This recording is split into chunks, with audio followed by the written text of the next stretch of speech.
Okay, I'd like to welcome, that volume sounds loud.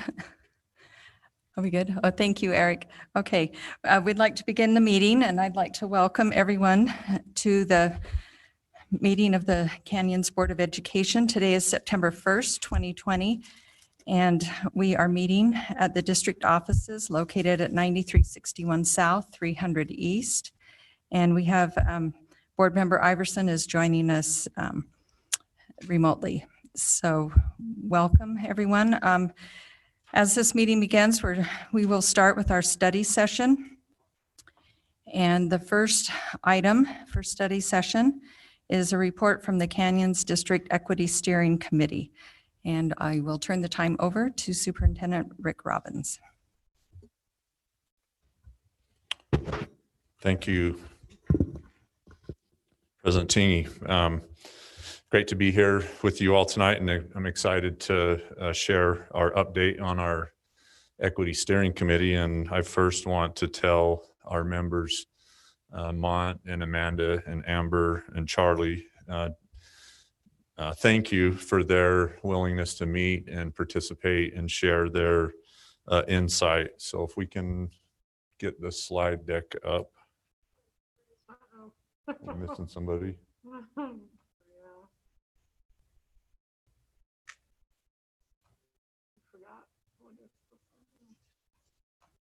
Julie's not here.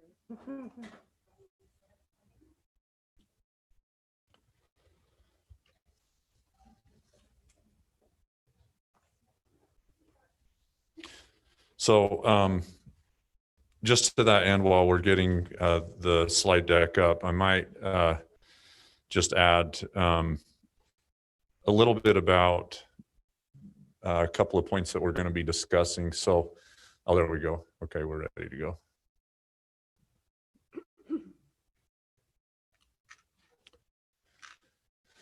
So as we talked as a committee and thinking about this work, which I'm really excited that we're moving forward with this initiative and thinking about how we can better serve all students in Canyon School District, but also really advance equity in the district. And I like this sentence about ensuring all student populations participate and access, benefit, and thrive in Canyon School District. And so I think when it comes to equity, in some ways, sometimes we can get kind of dialed into certain areas of equity and what that might mean.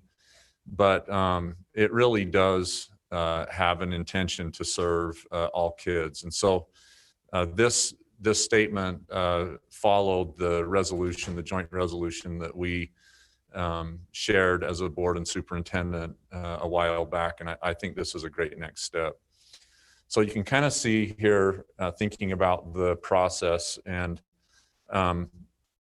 as we started to think about equity and the next steps and where do we go from here, at the same time, Canyon School District is up for accreditation. And so just kind of getting everybody up to speed. As you recall, most of us are familiar with Northwest Accreditation Commission, and that has been the longtime governing body that serves to accreditate schools. And mostly the purpose over the years has been to validate and verify school districts, especially secondary schools, as credit authorizers. And so in 2012, Northwest Accreditation merged with Advanced Ed, which then became the national body that most school districts and education systems utilize for accreditation. And then in 2019, this last year, Advanced Ed then rebranded to Cognia. And with that move, they really set in motion a new kind of mission and vision for accreditation. And it's really more in line with a system-wide look at the process. So instead of focusing just on secondary schools, the process really looks at a system-wide approach at a district under those domains that are noted as their standards that I emailed to you a little bit earlier. And so looking at that, as we discussed as a steering committee, what that might look like in the district as well as a leadership team, we really felt like the process to evaluate and assess equity in Canyon School District aligns very nicely with this accreditation process. And as mentioned before, I think there's some real value in this. The first one is this really gives us a uniform approach to accreditation. It also has tremendous value in stakeholder input. And so as the accreditation process unfolds, there will be focus groups that'll involve all levels of input from our stakeholders, from students, parents, teachers, staff, administrators on up. We'll have the opportunity to weigh in on those thresholds. And then I think probably the most important piece to this is that the accreditation model really holds us to long-term and long-range commitments, right? So traditionally, that's been over a 5 to 6 year period.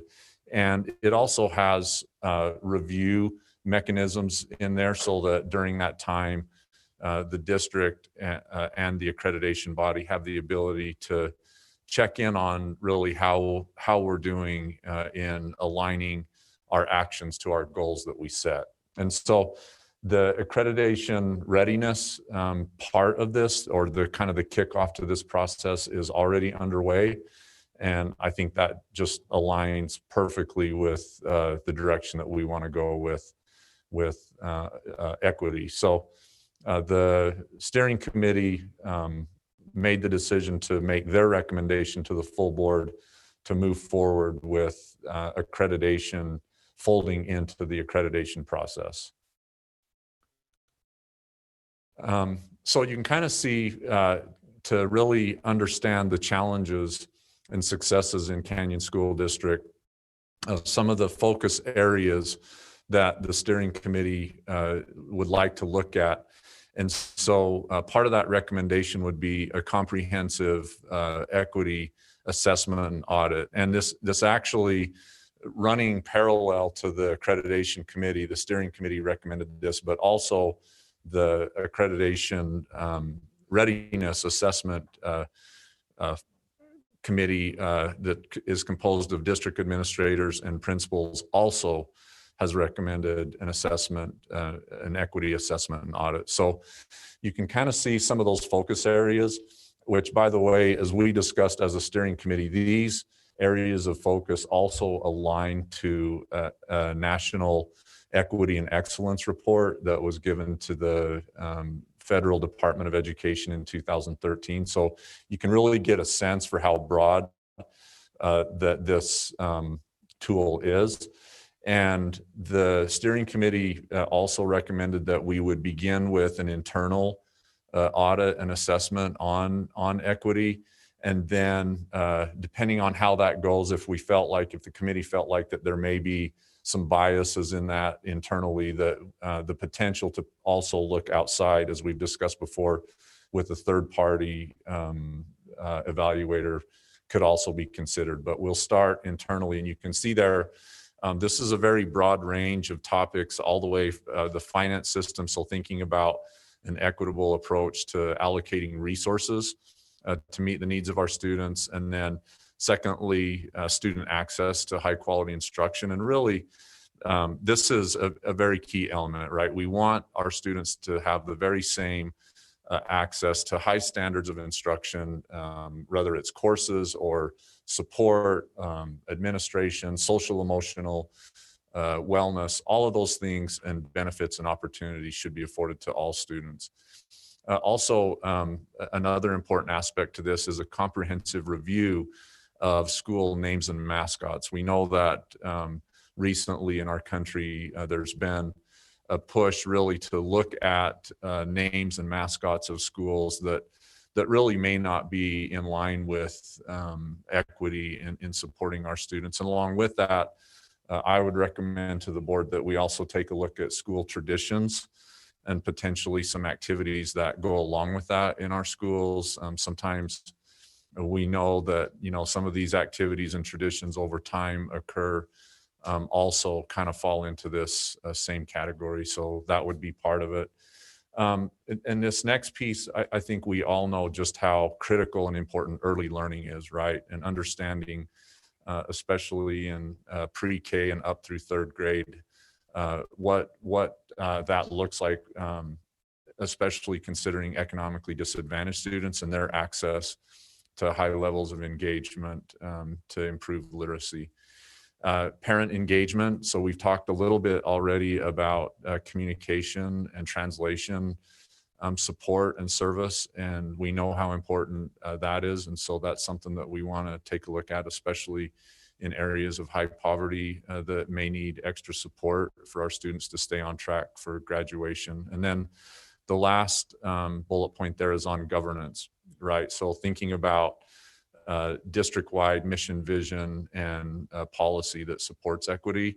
And up to this point, I've been just very inspired and very grateful to the efforts already underway. When you think about some of the policy changes that we've made with student discipline and restorative practices, and what's happened there to support our students has been a real step in the right direction. So those initially would be recommended for consideration in the assessment and audit. I don't think we're limited to that.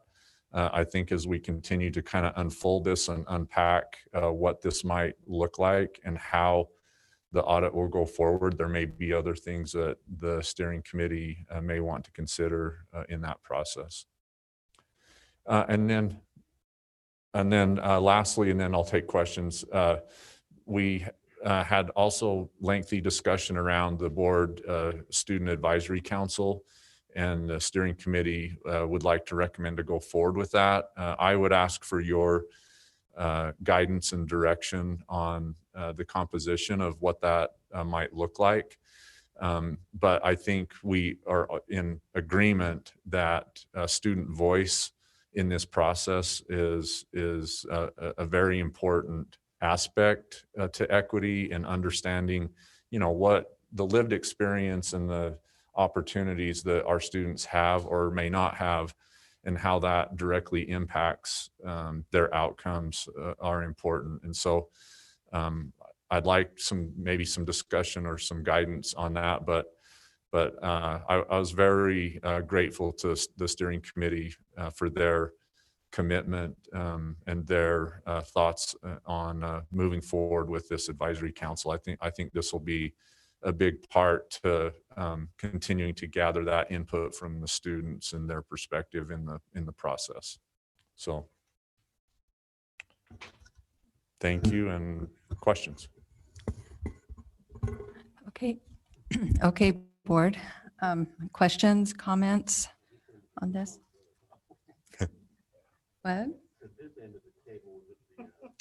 Yeah. That's it right there. Right. Here. Okay. So, yeah.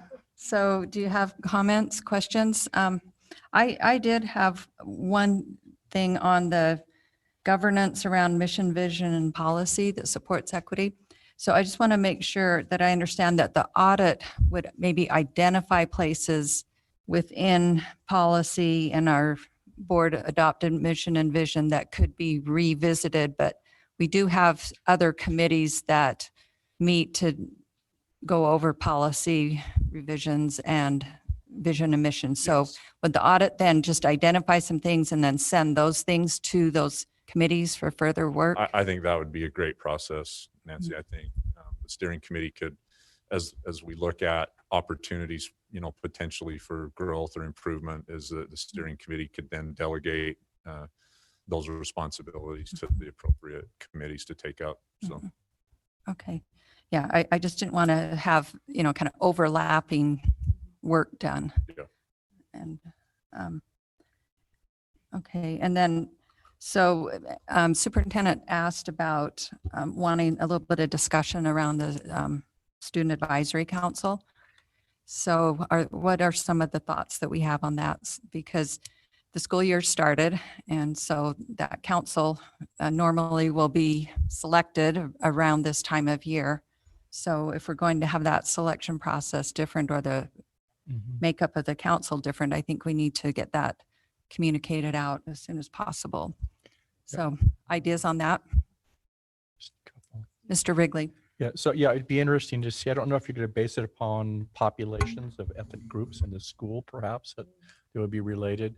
The other thing, we're talking equity, we're talking a bigger term than just race, I assume here. We're talking equity in regards to special education, 504s, mental health issues, and trying to take a look if there's ways in get there that the district is doing, or classes and stuff to support that group too. So we're talking a pretty broad definition of equity, I would guess. Yes, yeah. If you go back to, those focus areas, I tried to interpret the language from the Equity and Excellence report in very, very broad terms. So I don't think there's any limitations there. And hopefully, as the steering committee unpacks all of that, is those things are assessed and evaluated.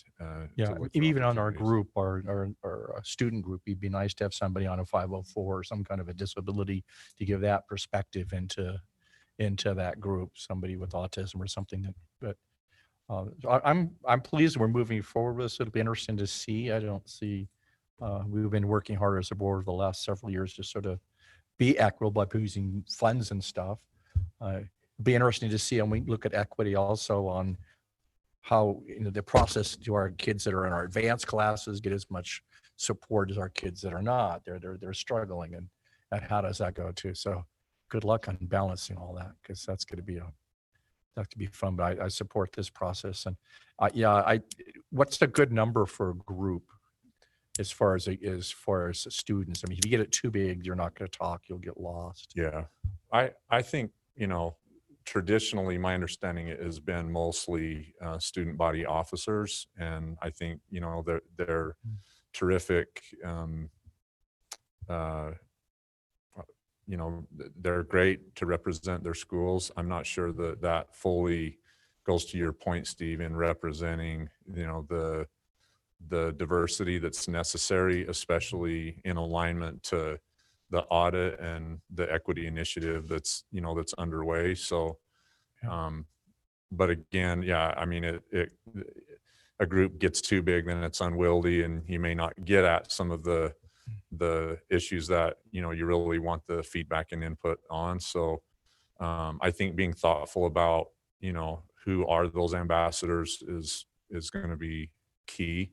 Yeah, it's going to be pretty balanced, I guess, with the different groups. And the steering committee, we had a lot of discussion around that. And so I don't think they can speak to this. I don't think we were fully settled. And so on exactly what that might look like. And so I'm asking for that direction, and we can continue the discussion as a steering committee group to refine that.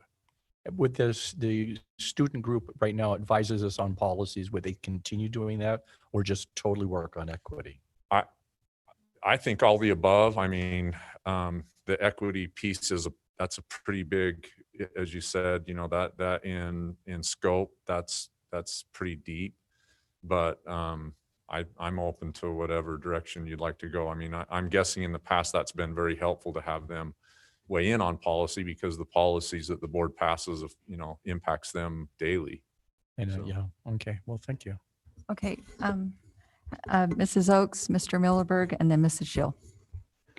I was just going to say, I like your suggestion, Steve. I think that's great. I don't know how that works with how we ask the principals to choose their two students, or if we need to put a little bit more thought into that. The other thought I had was it would be great to have somebody, not that they have to self-identify as this, but someone who's McKinney-Vento. I mean, we get so many of those high-powered students that get on the advisory council. Let's give the opportunities to kids that are underrepresented and have a chance to really say something.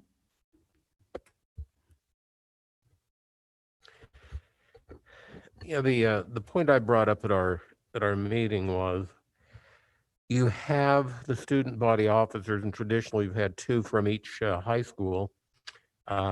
meet with us, and their input has been very, very valuable as we start shaping some things. But, you know, let's just be honest and call a spade for a minute. Those representatives are based upon popularity at the school. Those are your most popular of the popular kids that hold those offices. And I would like to reach deeper into the student body to have somebody represent them. Now, this is a hard one because you don't want to have the kids feel like that if they're selected for that position, they're scum of the earth, which they absolutely aren't. But you got to have somebody with enough enough clout with a student body that their opinions are respected. But I would like to reach down deeper into the student body so you just don't have the ultimate most popular kids making decision and find out how, I don't even want to say average Joe, but somebody that represents more of the student body would feel to represent the additions to the advisory council. And I'm probably not explaining that very well, but it's more of a feels good thing than it is a being articulate about what I'm saying. Mrs. Schill? I was just wondering, my question is really for the policy committee. What policies are you guys looking at? Because are you on the student section? I can't remember. I mean, are you anticipating that you need feedback this year from students? I'll speak for the policy committee. I think we are working on the student section. And even in other policies, we've almost every year had something we've brought to the Student Advisory Council. So there will be something, but I don't see it taking up the bulk of their time. I do feel like this topic would be best.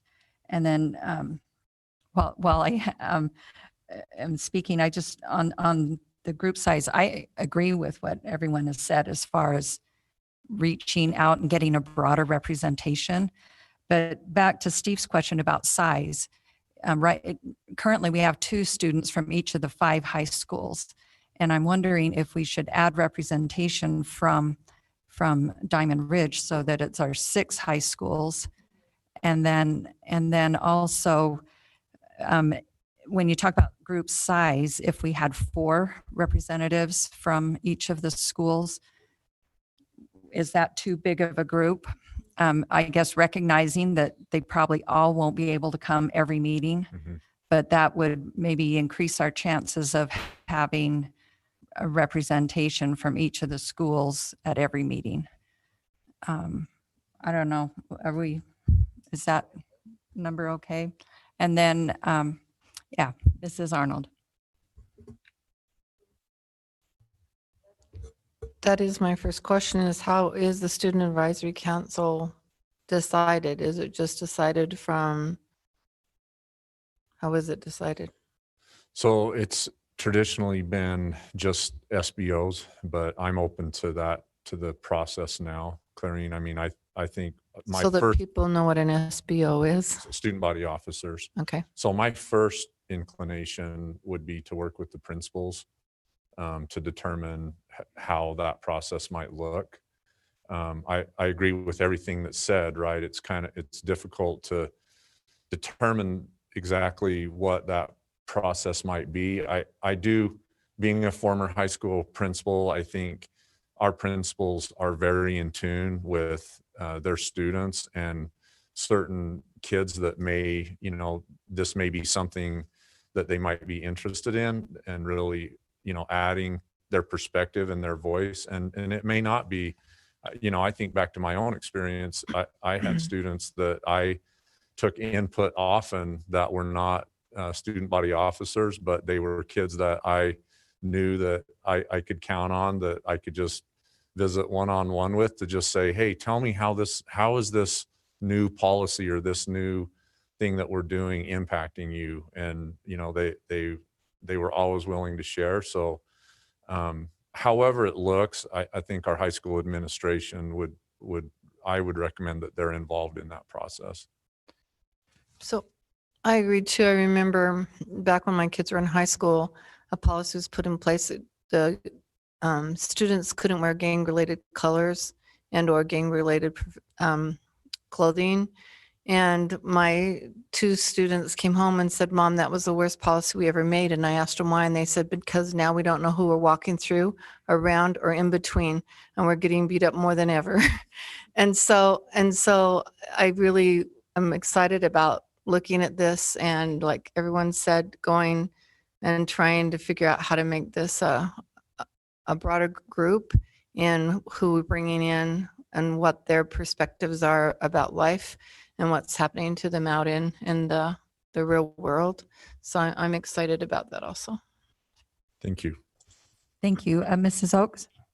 What do we think about the idea of possibly advertising it and taking applications and interviewing kids? I mean, I think, especially in a year where we're focusing on equity and it's such an important discussion that's going to impact things for a long time, I wonder whether it should be a little bit casting the the net a bit wider than we have in the past, and maybe just establishing a little bit different process.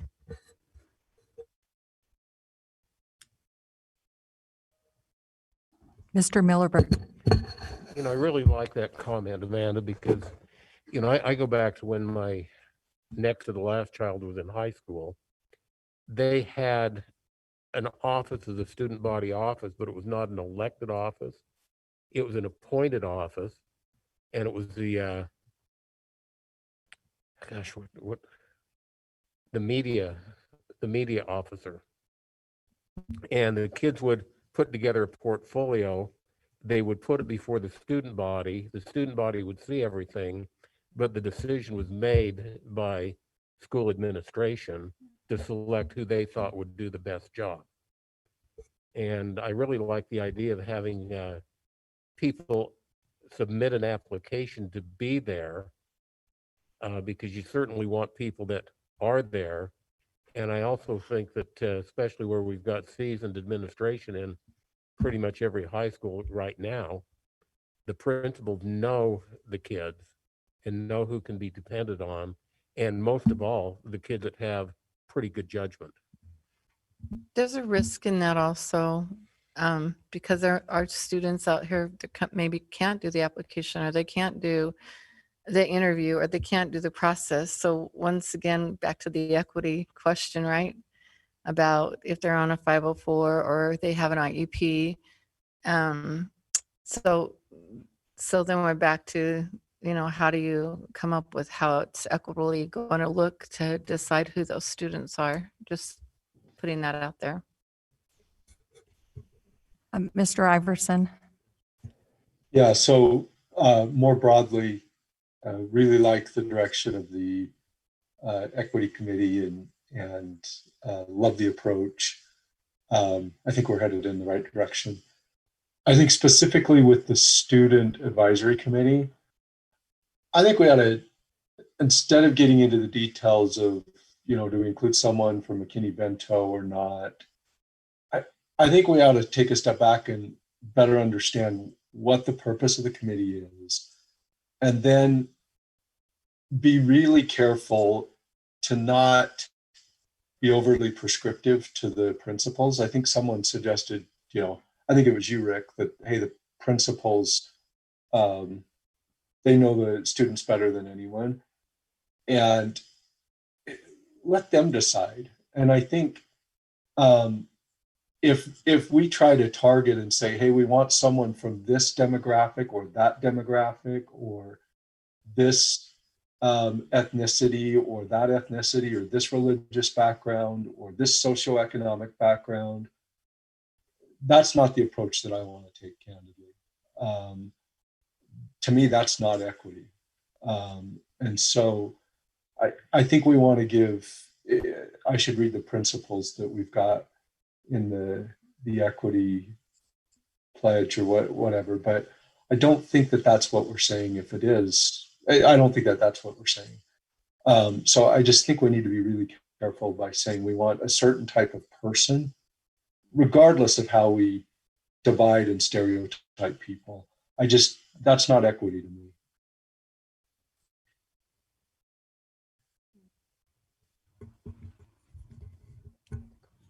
Mr. Wrigley.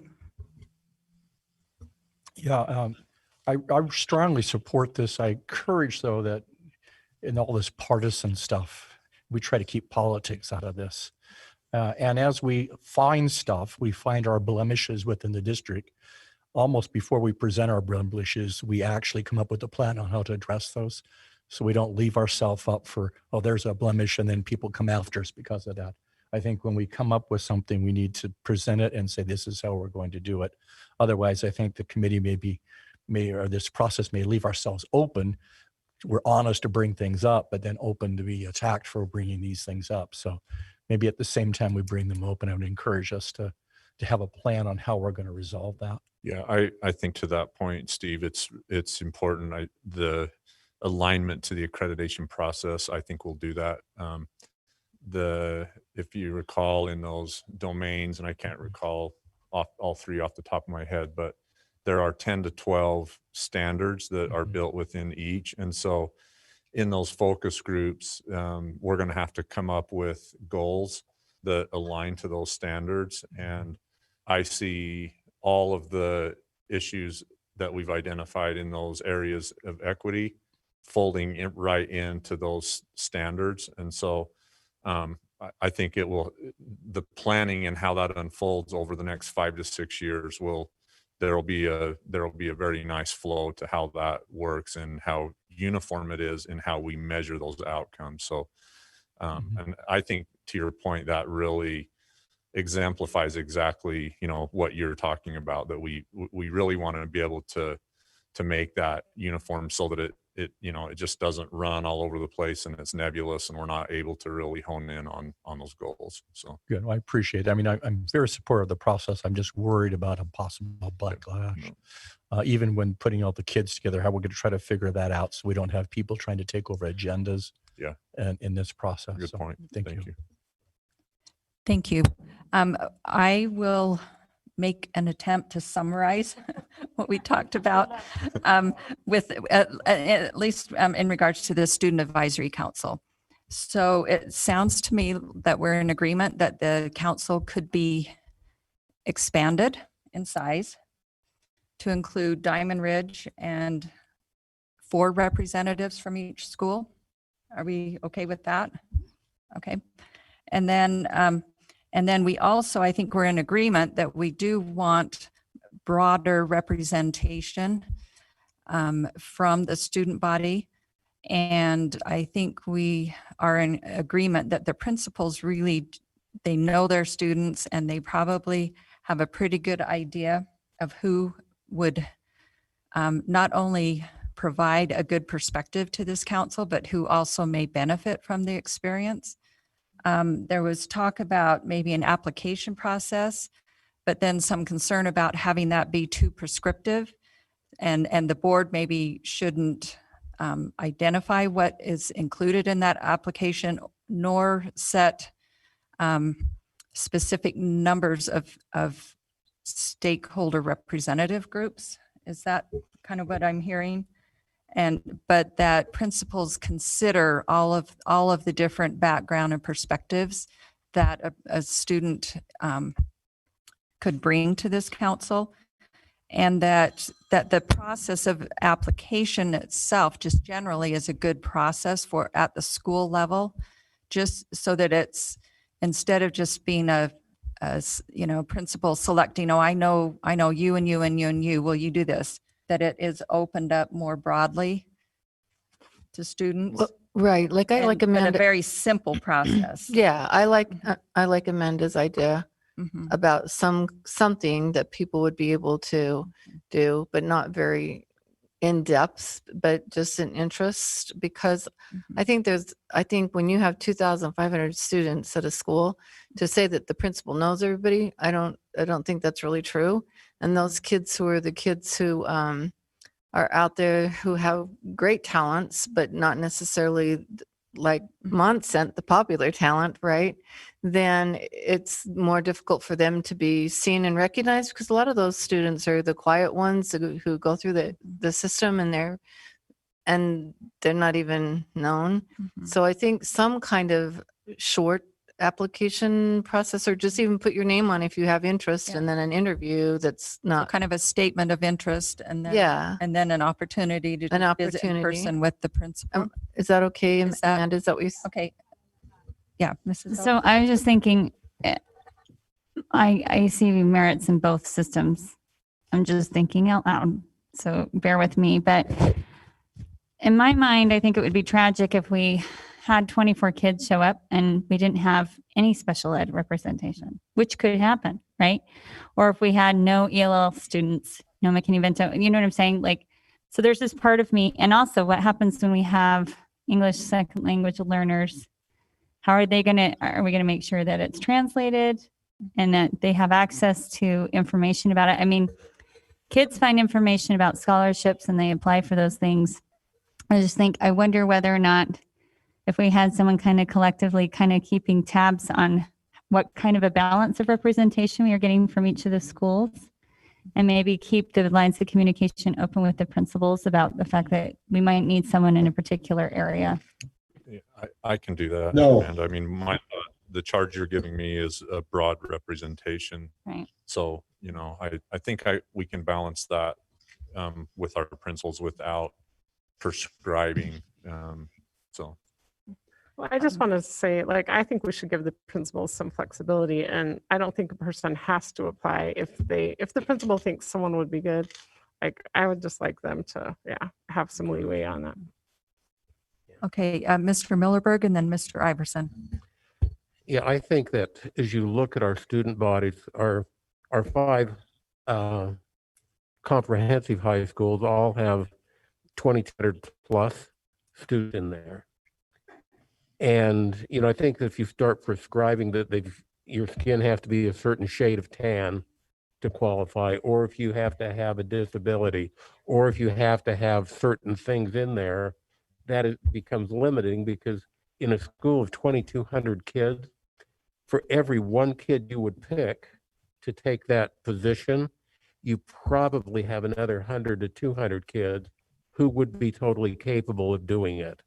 And so, you know, I think we have to, it is such a hard thing because you have 2,200 different personalities in every school, and some will fit better than others for sure. But as I said before, I think you can't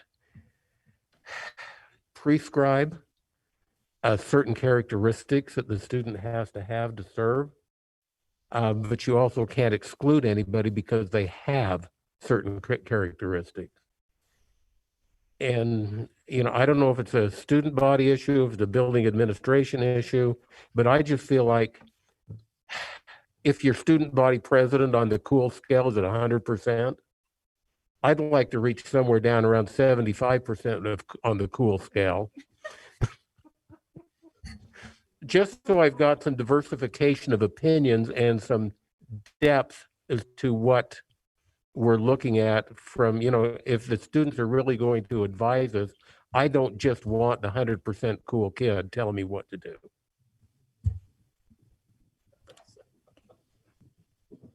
Mr. Iverson? So we've got a very interesting, diverse set of opinions about this topic. It's fascinating to me, candidly.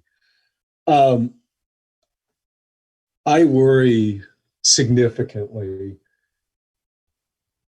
if we're trying to, at our level with 7 of us, trying to prescribe how the makeup of a student advisory committee, what it should look like. And candidly, if we're struggling to understand how to manage this, it's opened my eyes a little bit to how school districts can struggle, how organizations can struggle, how countries and worlds can struggle. I feel very strongly the other way from some of the comments. I haven't heard anything about, you know, writing up a job description about what this advisory, what the skills and attributes are that we need from an advisory committee member, what we're looking for. What I've heard is we really need somebody that's less cool, or we really need somebody that is socioeconomically deprived, or we really need someone with a certain skin color, or we really need more BYU fans, or we really need more Mormons, or we really need more Jews. It's all stereotypes to me, regardless of how you cut humanity, whether it's by ethnic, gender preference. I don't know. I feel, and maybe I'm in the minority, and maybe I'm going to be on KSL for saying this, but Harvard University is currently being sued by the Justice Department because for years they have tried to make up their, the Justice Department's contention is that they are purposefully trying to shape their incoming class with a certain number of groups, a certain number of students from different ethnicities. And so the Justice Department is contending that Asian Americans are being discriminated against applying to Harvard, and I think whites as well. And so to me, whenever we are trying to prescribe that a certain group is a certain way, whether they're more cool or less cool, again, however you cut humanity, and we can cut each other in lots of different ways, we're making a big mistake. We're stereotyping people. They're the cool people, or they're not the cool people, or they're the blacks or the whites, or it's just a big mistake in my opinion. And I think we're headed down a really, but we haven't talked at all about what we want these people to look, what we want these people to do. It's more who we see them on the outside by the color of skin, their gender, where they live, or how cool they are. So I'll get off my soapbox, but I think we should not be doing that, in my opinion. One man's opinion. Mrs. Oakes. Okay, Chad, I totally see where you're coming from. I need to ask you a question now, and it's a rhetorical one, and you can give me thumbs up, thumbs down. Have you ever had an opportunity to attend the Student Advisory Council? No, I say haven't. that. No, I Okay. haven't. Well, great group of kids. They're totally awesome. Stellar kids. All of them are going to go on and do great things.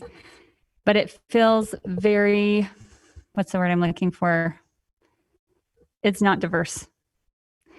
And I think if we're trying to discuss about having an advisory council that is able to talk to us as as a district more in a way where they have more perspectives and more diversity, I think it's important for us to make sure that the way that this process moves forward is different than how it's operated in the past. And so the question is, how do we go about that? So agree. And let's get back to principles versus saying, I really think we need someone from the McKinney Bento program. Let's get back to what we need out of this committee versus I want someone that's less cool on the committee. Or I want more BYU fans because those Ute fans suck. No, I agree with you, Chad. Like, I do think, because I'm wondering myself what we're going to have the committee do. So maybe we should talk about that a little bit first. Good point. Okay, so I was just looking at the list of these things that would be, the audit would look into. And I see many of those are items that this Student Advisory Council could give us some really helpful perspective on to kind of broaden the work of that audit and give their voice along these lines. And as I stated earlier, I feel like if we give our principals the general idea of let's have an invitation put out there for every student to express an interest in it, and then also to encourage them that we're looking for a broad representation from their student body. I personally feel like I can trust those principals that they will understand what it is we're looking for, and that we do want someone that can understand these areas that have been identified through this accreditation process, whether it's student access, review of school traditions and things, the early learning, parent engagement. Parent engagement would also, I think it would also be student engagement. Do they feel like they have opportunity to engage in the processes and the programs of their schools and things like that? So I feel like, Superintendent, you could put together kind of a descriptive letter that would go out to the principals of what it is we're looking for. Other additional One more thoughts? thought. Mr. Millerberg. We've talked a lot about diversification, but we've not specifically mentioned gender diversification. I think in the past, we've been very fortunate. Maybe it's just that they come by assignment, that we have one of each from each high school come. And I would like to continue with that same diversification in this position. One of each, meaning one of each gender? Yeah, gender diversification.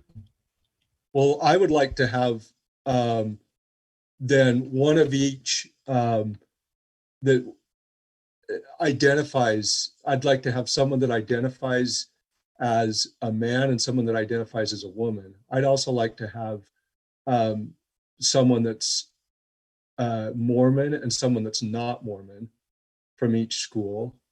I'd also like to have someone that comes from a rich neighborhood and someone that comes from a poor neighborhood. We're making a mistake, in my opinion.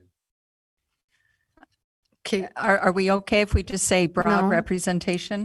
Yes.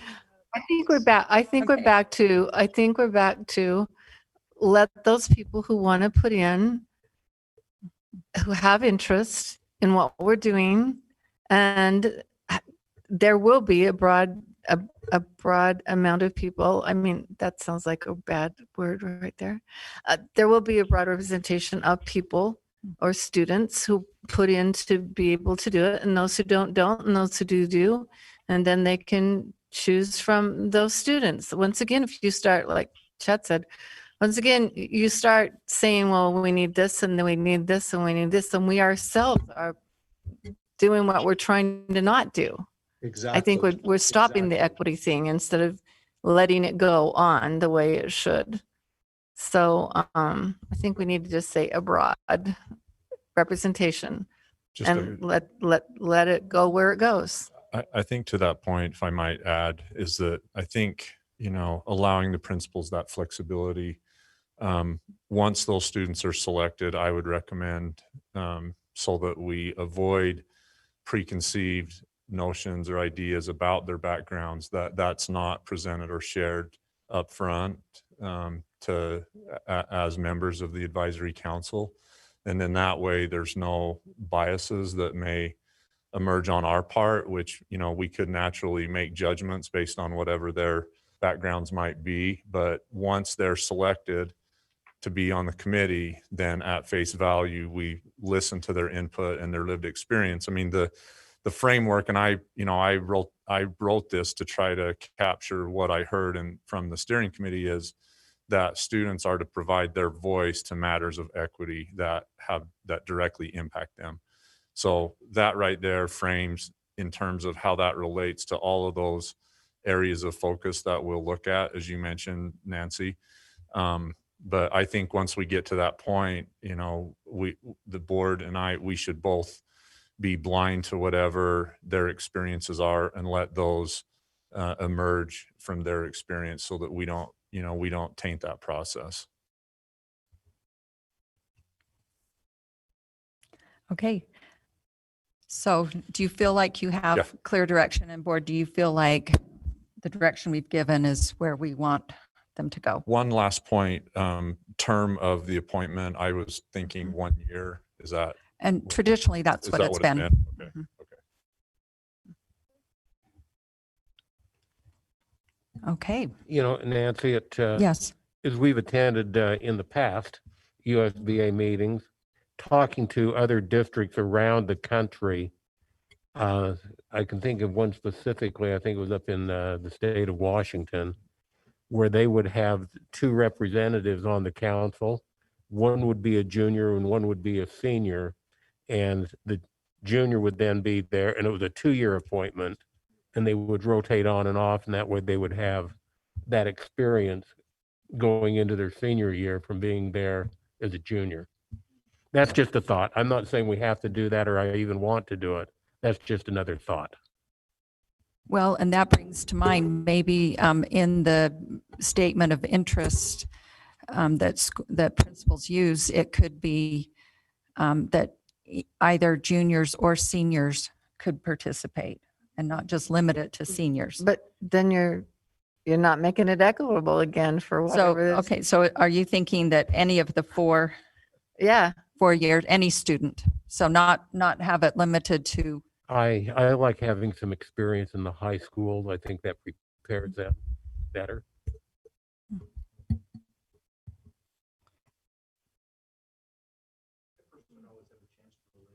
I mean, that person could, anybody then have a chance in their junior year. So I don't know about equity, if they'd have a chance to serve later on, even though they may be a freshman now, I guess. I would recommend 1 year appointment, seniors only, if you're going to go 1 year. I think 1 year for, potentially for a 9th grader, that's a pretty steep climb. so 1 year seniors only is what you're saying? That's my thought, but I also like what Lamont's saying. I've seen that in districts where it's almost a training ground for juniors to come on board the year before and then advance to the next year. But maybe that's a conversation for the steering committee to have it more. Or maybe that's something we talk about after we try this new format Yeah, for a year. Mhm. Okay, Yeah, I don't have a dog in the hunt on the junior senior issue. I just throw that out as an idea. Mhm. It's not that I'm backing or pushing or opposed to it. all right. Thank you, Superintendent, and thank you, committee. Thank you for the work that you've done already and that you will do. This is a big topic, and I'm really appreciate the thoughtful approach that is being taken on this.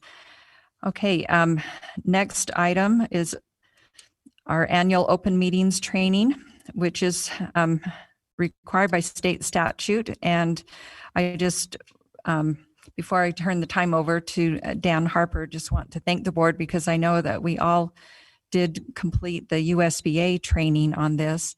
And Mr. Harper will now further enlighten us on it.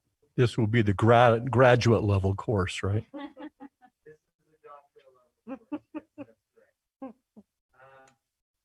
First, I'd like to thank the board for this opportunity to provide the annual statutorily required training on the Utah Open and Public Meetings Act.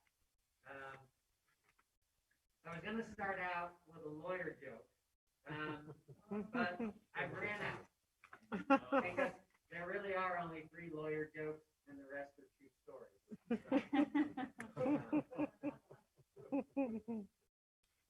So, there we go.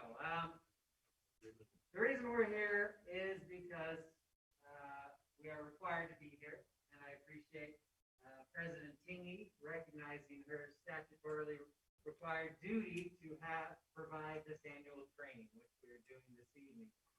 I also want to compliment the board because you take this act very seriously, and you do a really good job following the act.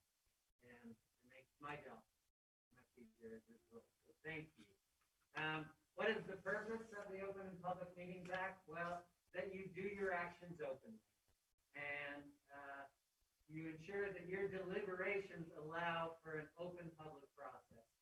And you do a very good job at that. And of course, the exception to that is when you're acting in a judicial or quasi-judicial capacity, which you occasionally do primarily in kind of employment personnel situations.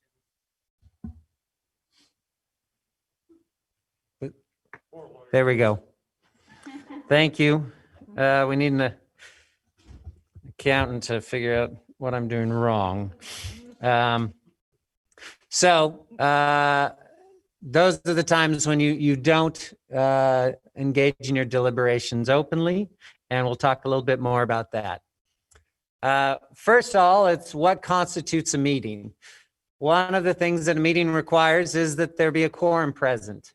There are 7 members of the board, so a quorum would be 4 or more, and that you are getting together for the purpose of discussing or receiving comments or acting upon a matter over which you have jurisdiction, that you have power to act upon, not chance meetings, social meetings, particularly if no public funds are appropriated for expenditure when you're convened, and also you are convened solely for the discussion for which no formal action by you is required, or that would not come before you for discussion, which seems quite circular in logic, that you would be discussing something that wouldn't come up for discussion. So I'm not exactly sure what they mean there, but the other one I think is quite clear.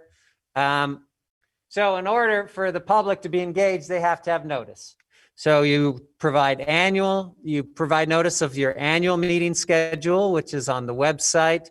It also is to be posted somewhere. And also we provide notice to a local newspaper or media correspondent. We're no longer required to publish that. And also that it's posted on the Utah Public Notice website.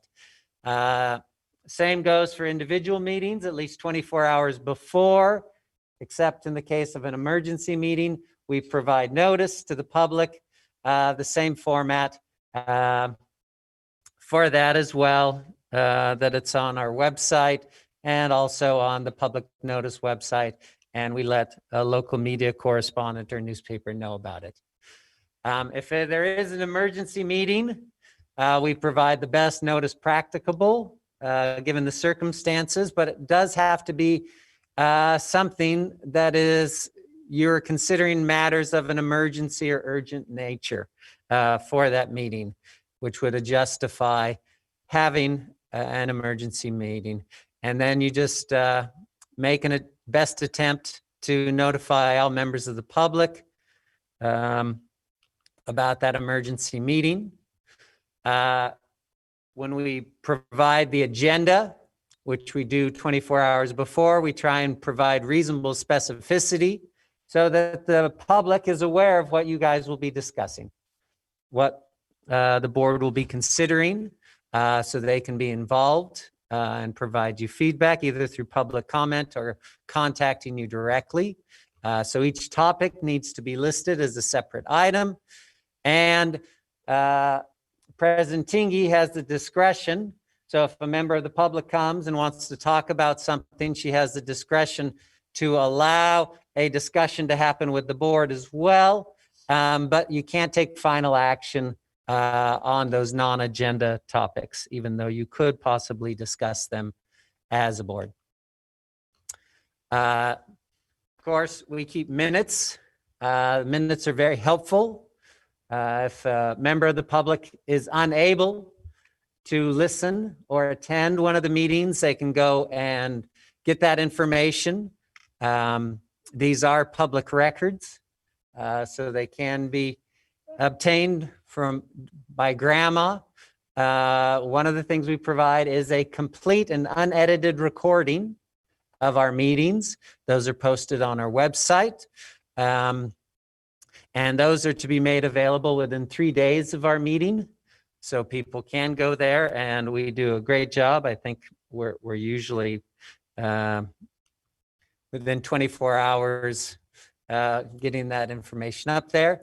However, it's the written minutes that are the official record of the actions that you take. And there are certain things that must be included in those minutes that are listed there. We also connect by a link to our recordings. So not only do we have the minutes that give the substance of what you've discussed and acted upon, but also allows the public to actually listen to the recording of the meeting. So they have all the information that they really need to learn about items that you've discussed. These are to be, your written minutes are a permanent record. The minutes that are the pending minutes are to be available before you meet the next time, usually before 30 days. And they're to be identified that they aren't approved until you meet the next time and approve, and then they become the formal minutes of the board. In addition, we can sometimes go into closed meetings. Those are prescribed as to what you can discuss in a closed meeting. To go into a closed meeting, you must have a quorum present, and 2/3 of the members present must approve of going into a closed meeting. We record that vote individually and give the reason why we're going, the statutory basis for why we're going into the closed session, and the location of where that's happening. There are certain purposes which are discussion of the character, professional competence, or physical or mental health of an individual, collective bargaining, security issues that can be, if we have pending or reasonably imminent litigation, we can go into closed session to discuss. We can talk about property that potentially the district is purchasing, particularly if that might affect our ability to get the best price, then we can go into closed session and discuss that. The same goes for the sale of property, that we have the ability to go into closed session so we can get the best possible price for our property, though eventually that information becomes public, either how much we bought it for or how much we sold it for. Generally, closed meetings are recorded, really because if someone disputes why we went into a closed session, the judge could listen to and see, no, that was for a statutory purpose. And if not, then that would become an open meeting, with the exception of if we're discussing the character, physical, mental health, professional competence of an individual, or security matters, we just sign an affidavit indicating that that's what was discussed there. During a closed meeting, you can't approve ordinances, resolutions, rules. Basically, you can't really act on anything. If you were replacing a board member, you could not do interviews for that position. And your final actions must be taken in an open meeting on the record. This year is somewhat different. We have approved a new policy that allows the board to hold electronic meetings. And we can do so, the board can do so to facilitate member participation when physical presence is not possible, which was often the case during this pandemic. So often the board was meeting electronically. We can hold that upon a request of a board member to board leadership. There needs to be at least 3 days prior notice. So all of the technical aspects can be taken care of beforehand to hold that electronic meeting. And as in tonight, Chad's electronic presence was announced at the meeting and would be noted in the minutes. there. Again, the board makes reasonable efforts to provide notice to the community that it will be an electronic meeting, same 24 hours prior to the meeting, and also a description of the electronic connection so members of the public can participate electronically as well. And as was the case previously, if less than a majority of the board wants to participate electronically, that does not constitute electronic meeting of the board there. 52-4-210 is kind of a curious statute, which provides that nothing in the Utah Open and Public Meeting Act shall be construed to restrict a member of the board from transmitting an electronic message to other members of the board of the public at a time when the public body is not convened in an open meeting. That's a pretty broad statement. What I really appreciate is how this board works very hard not to do any deliberations or other things electronically by email or other things, and instead basically does all its deliberations in open meetings. And so we don't fall into this gray area here, which we never want to violate the act because there are serious consequences. Those who intentionally violate can be found guilty of a Class B misdemeanor with a fine not to exceed $2,500 and confinement of not more than 6 months in jail. And also, if they decide that we did something in closed meeting that was wrong or other things, that can become public, and we might have to pay court costs and attorney's fees.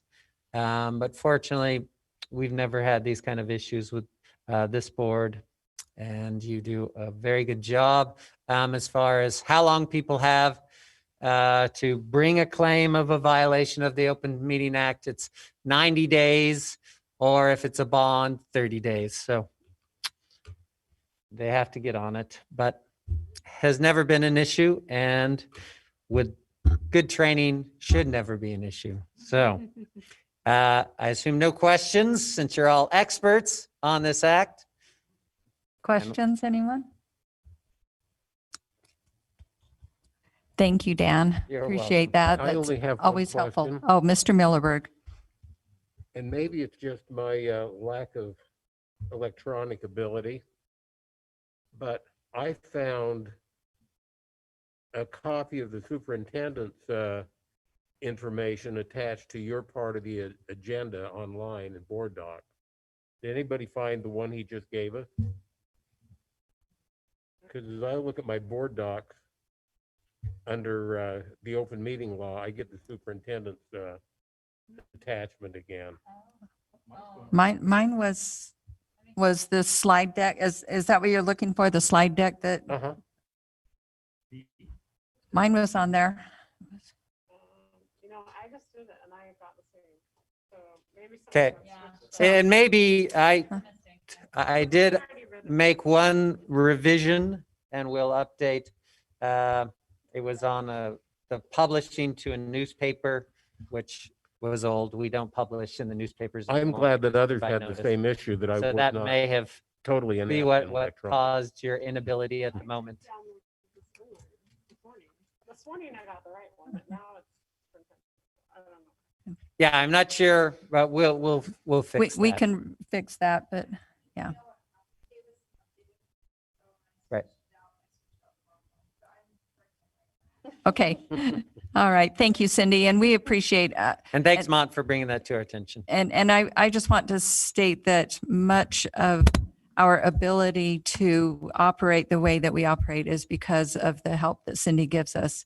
She posts things as required by law. She takes care of the recordings and the minutes and all of that. So Cindy, we thank you and appreciate very much your help with this. Thank you, Mr. you. Harper. Okay, The next item is the fall 2020 events, and then we'll take a quick look at our 21-22 draft board meeting schedule.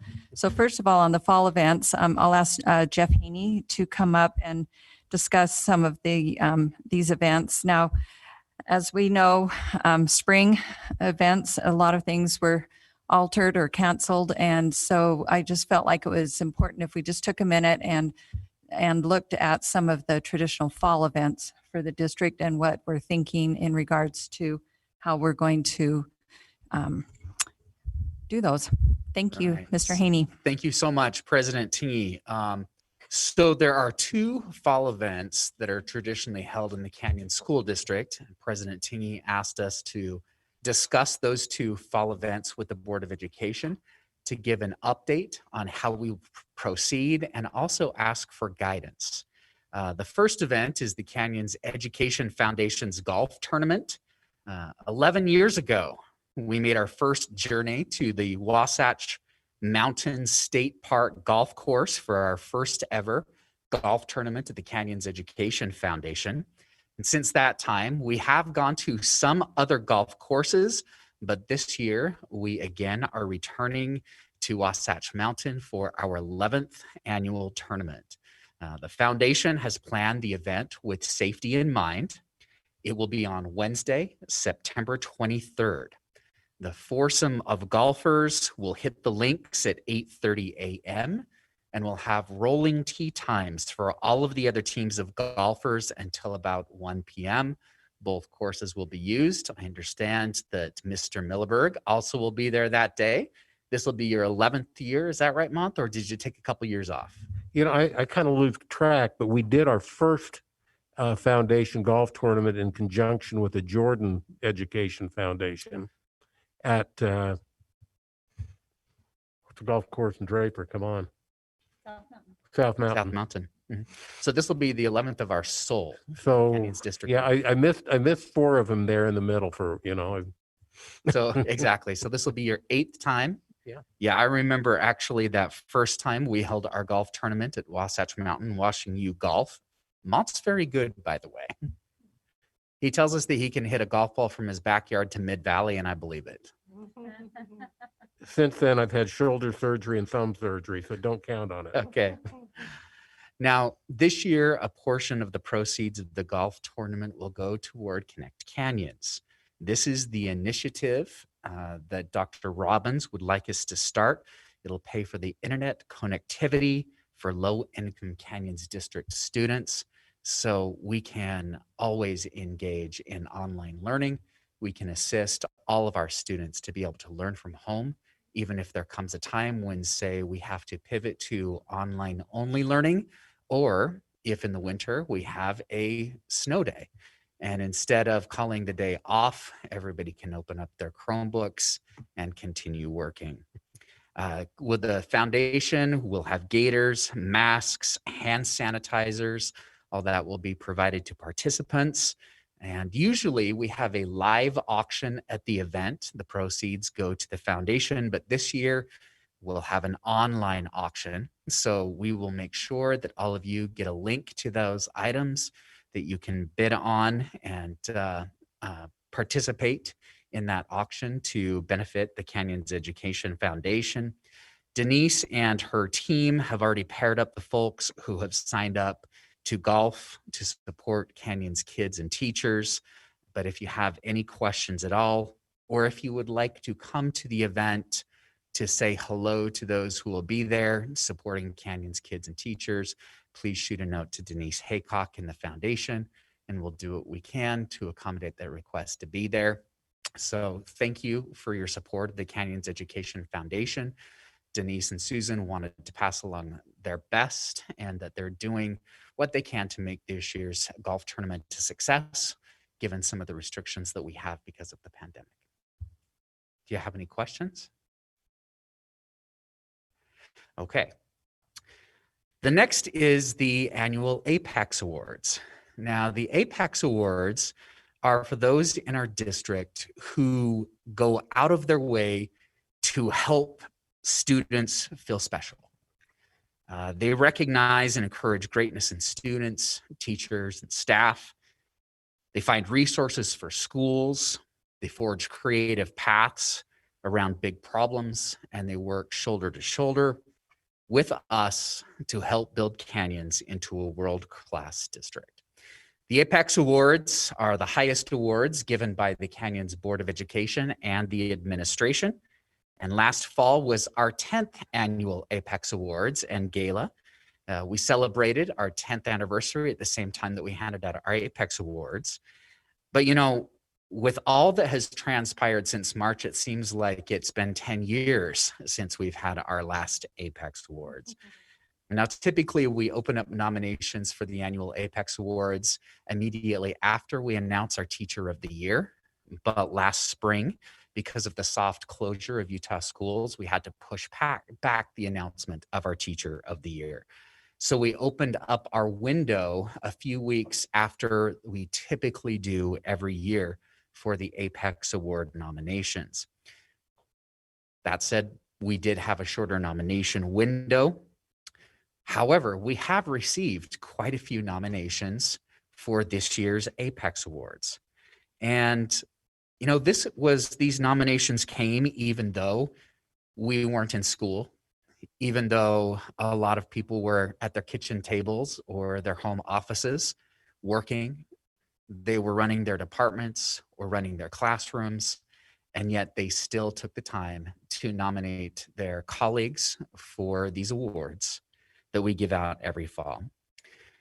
Now, we are seeking some guidance from the board on how we should proceed with the Apex Awards this year. Because of the restrictions that we have, we cannot have a mass gathering like we have in the past where we have a banquet and a gala. So we are asking for the board for guidance on how we should move forward with this year's awards. We've put together a couple options, and we will seek your advice on how we should move forward, because these are the awards given by the board to the best of the best in Canyon School District. Option number one would be to forego the awards in the categories and present one special Apex Award for all administrators, faculty, and staff for their work in an unprecedented time. We would provide some kind of an award for everyone for what they did in the spring and in the fall to continue school in the spring and then launch school this fall. We would have one award, and it would be all employees that would receive the Apex Legacy Award. And that is the highest award given to everyone in the Apex Awards, because it's very hard to take a look at what one person did and say that it was grander or is more deserving an award than what another person did, given how much heavy lifting everyone did during this time.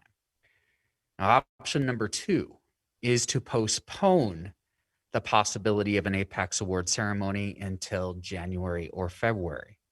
Now, that would give us a little bit more time, especially as we are focusing so intently on the challenges of getting the school year up and running to organize and plan the awards. If at that time, say at the beginning of the year, the restrictions on mass gatherings are still in place, we would present the awards virtually. And option number three is to go ahead and select winners in every category, just as we do traditionally. And we would do so from the nominations we have received from the public and our faculty and staff. We would create the posters, as you see in the room here, of last year's winners, as well as the videos that we would place on our YouTube channel and on our website. We would present those awards in a virtual ceremony. Now, when we presented some of the options to administrators at a meeting last week, this was a little piece of feedback we got, is that administrators would like to see some of their staff members who worked so hard receive an Apex Award for what they did last spring and this fall. So, and plus, we do have some people who recently retired from the Canyon School District who would likely be considered for the Legacy Award for what they did to build up Canyon School District. So we have several options on the table for you, and we're just asking for some guidance on how we should move forward in honoring the fantastic work of our faculty and staff in an unprecedented year. All right, board, thoughts? Mr. Wrigley? Is it feasible to do option 3 with an outdoor commencement of that? I mean, I'm getting tired of virtual. Is there a possibility? Can we can, you know, we don't have that many people to do it inside of one of our gyms or do it outside on a football field. You could serve food at least. They could eat it on the stands or something. I'm just wondering if there's some options. I like the opportunity that we do get some people together. That's I don't know. You might as well just put it in the mail if it's going to be virtual. Sorry, I'm getting tired of virtual events. Understandable. And if the board had asked us to do some footwork on this to see the possibility, we would work with our responsive services department to get advice from the health department on how we could move forward.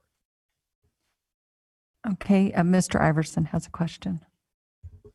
Yeah, similar to Steve, because isn't the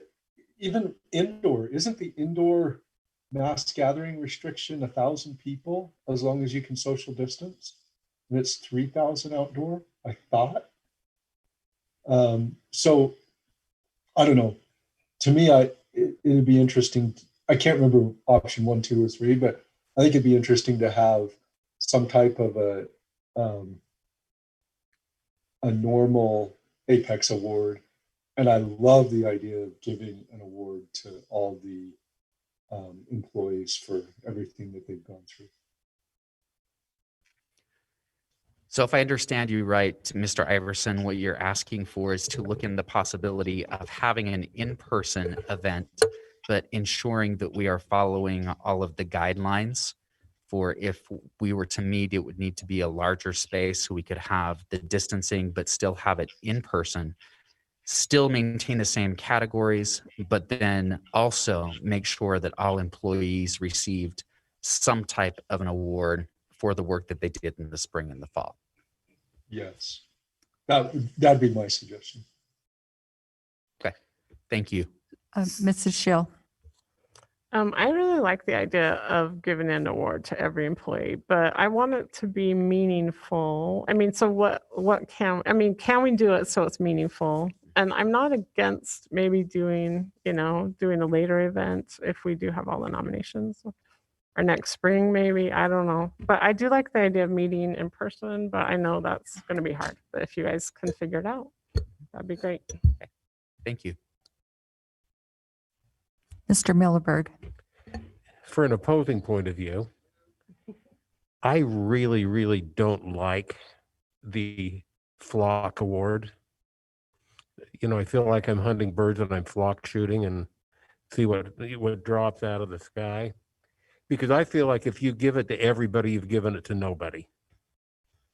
And so I would be opposed to your option 1. I don't like that feeling. Okay.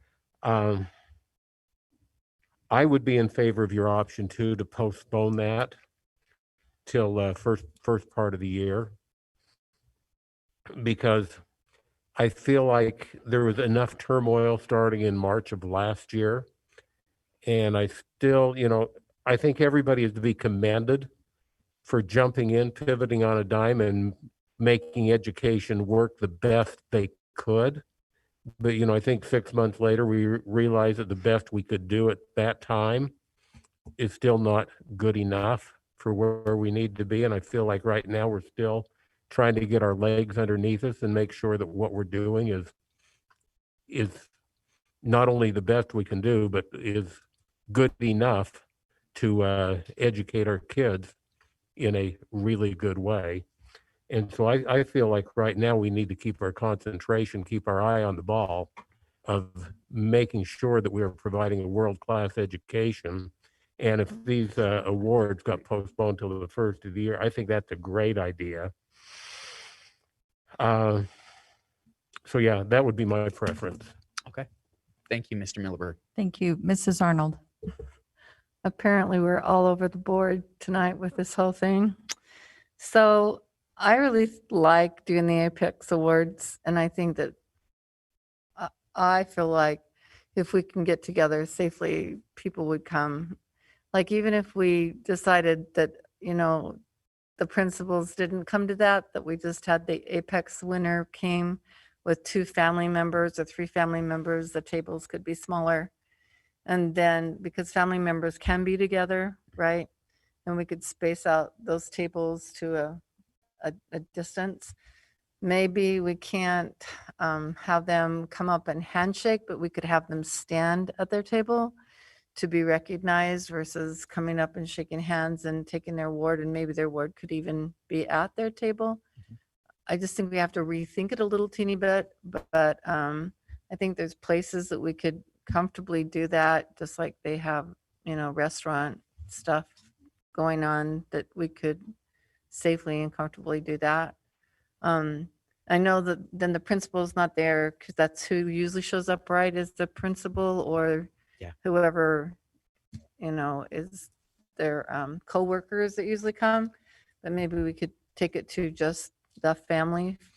I really miss going to the Teacher of the Year awards. I felt that we did the best that we could, and it was really nice. But I think I just feel like we need to swing back a little bit and try to do what we can safely do in groups. And maybe, you know, maybe people don't feel safe that way either. I mean, I don't know. I'd have to kind of ask. I don't really want to postpone it. We postponed so many things and then trying to get back to them, then there's something else already in that month. And the every employee, I think there's something maybe we can figure out for that eventually, but I don't want to replace the Apex with that that situation.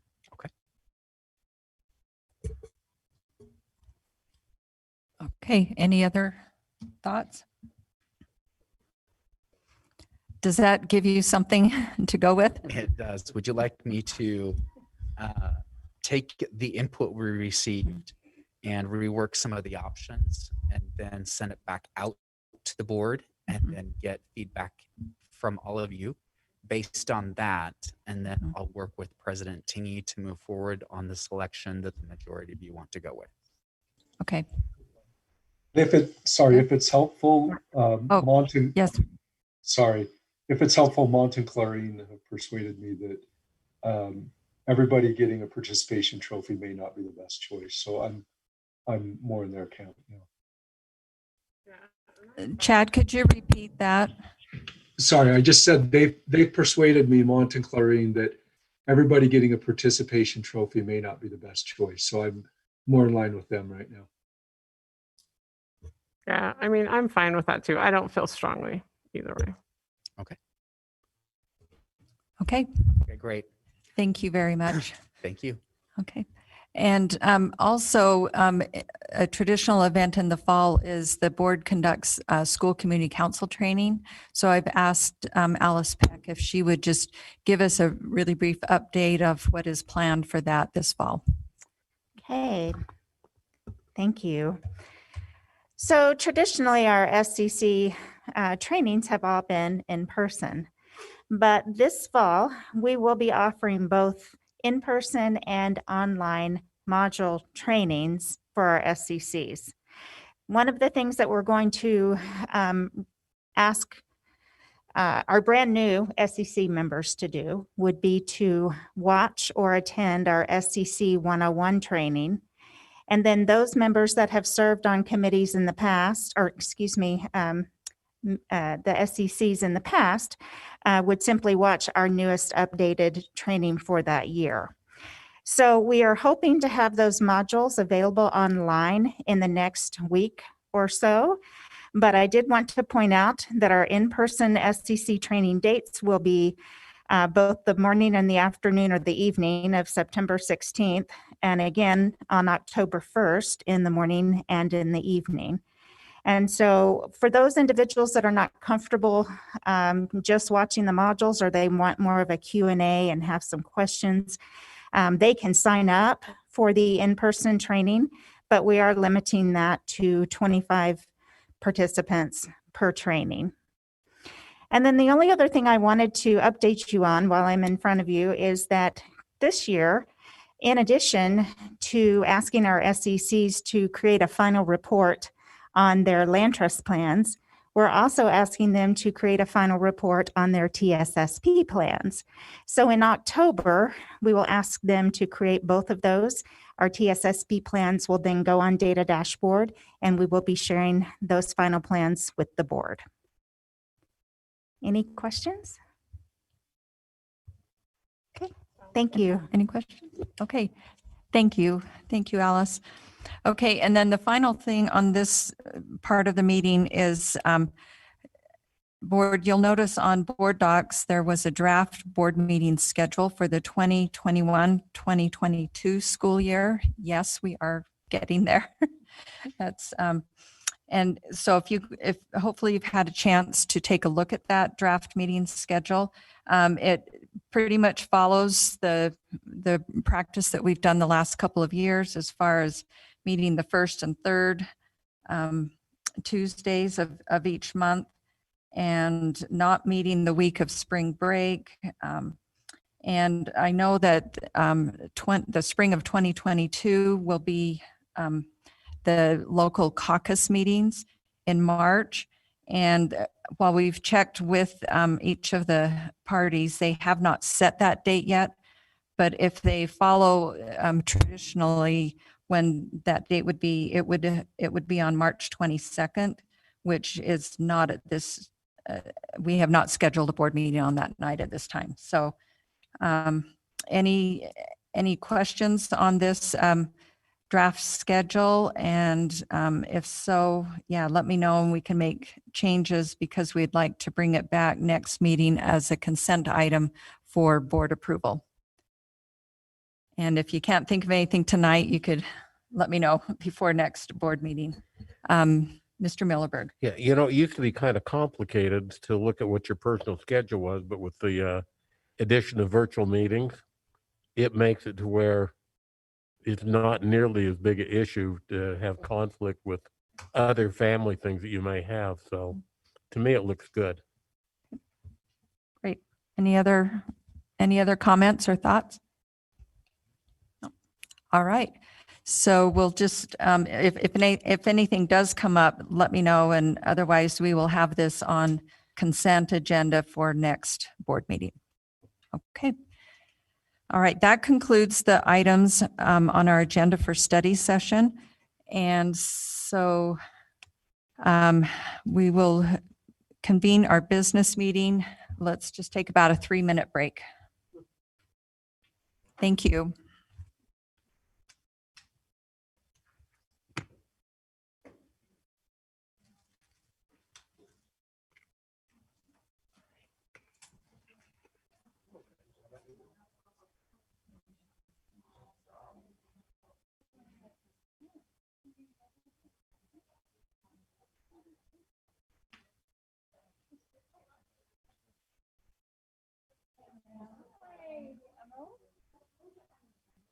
Okay, so did you send your email?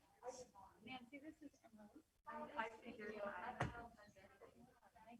So did you see a sheet? So there's a sign-up sheet on the table right outside the door there in the hall. Just go sign, put your email address and everything.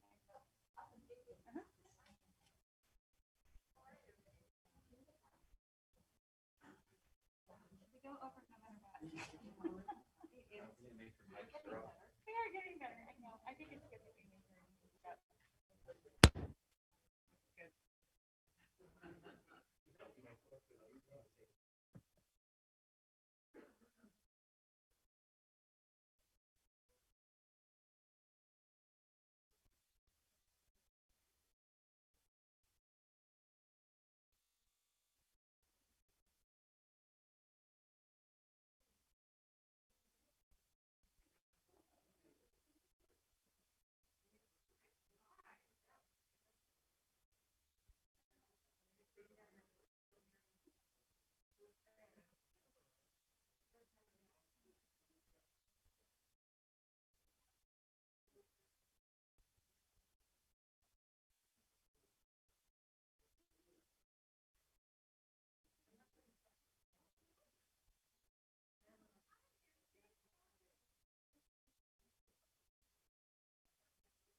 I was with her over the weekend, and she's providing the DLI curriculum for what first grade in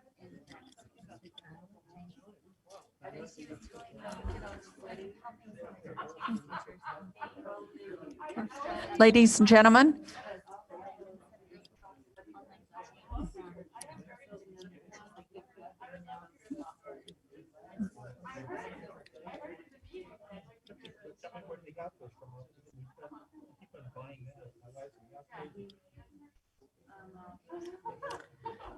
okay, we are ready to begin the business meeting portion of tonight's meeting of the Canyons Board of Education. And today is September 1st, 2020. And we are meeting at the district offices located at 9361 South, 300 East. I'd like to welcome all who have joined us in person and who are viewing the meeting online. And we have, first item is to approve our agenda. And so I will call for a motion to approve the agenda for tonight's meeting. I will move to approve the agenda for today, September 1st, 2020.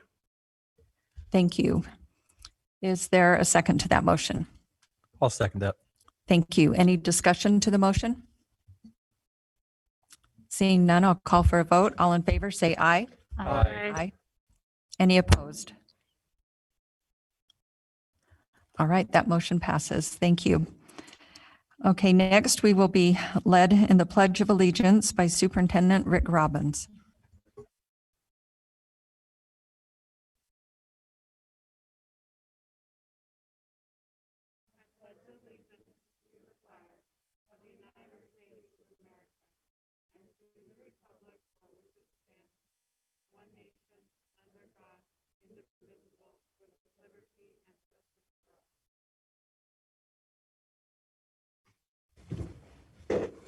President Tingy, I really miss those little Boy Scouts and Girl Scouts. Thank you very much.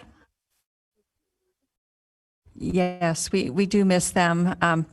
But because school has started, we will start again with our school highlights part of the meeting. And for that, tonight, we will welcome Principal Deidre Walbeck, from Oakdale Elementary.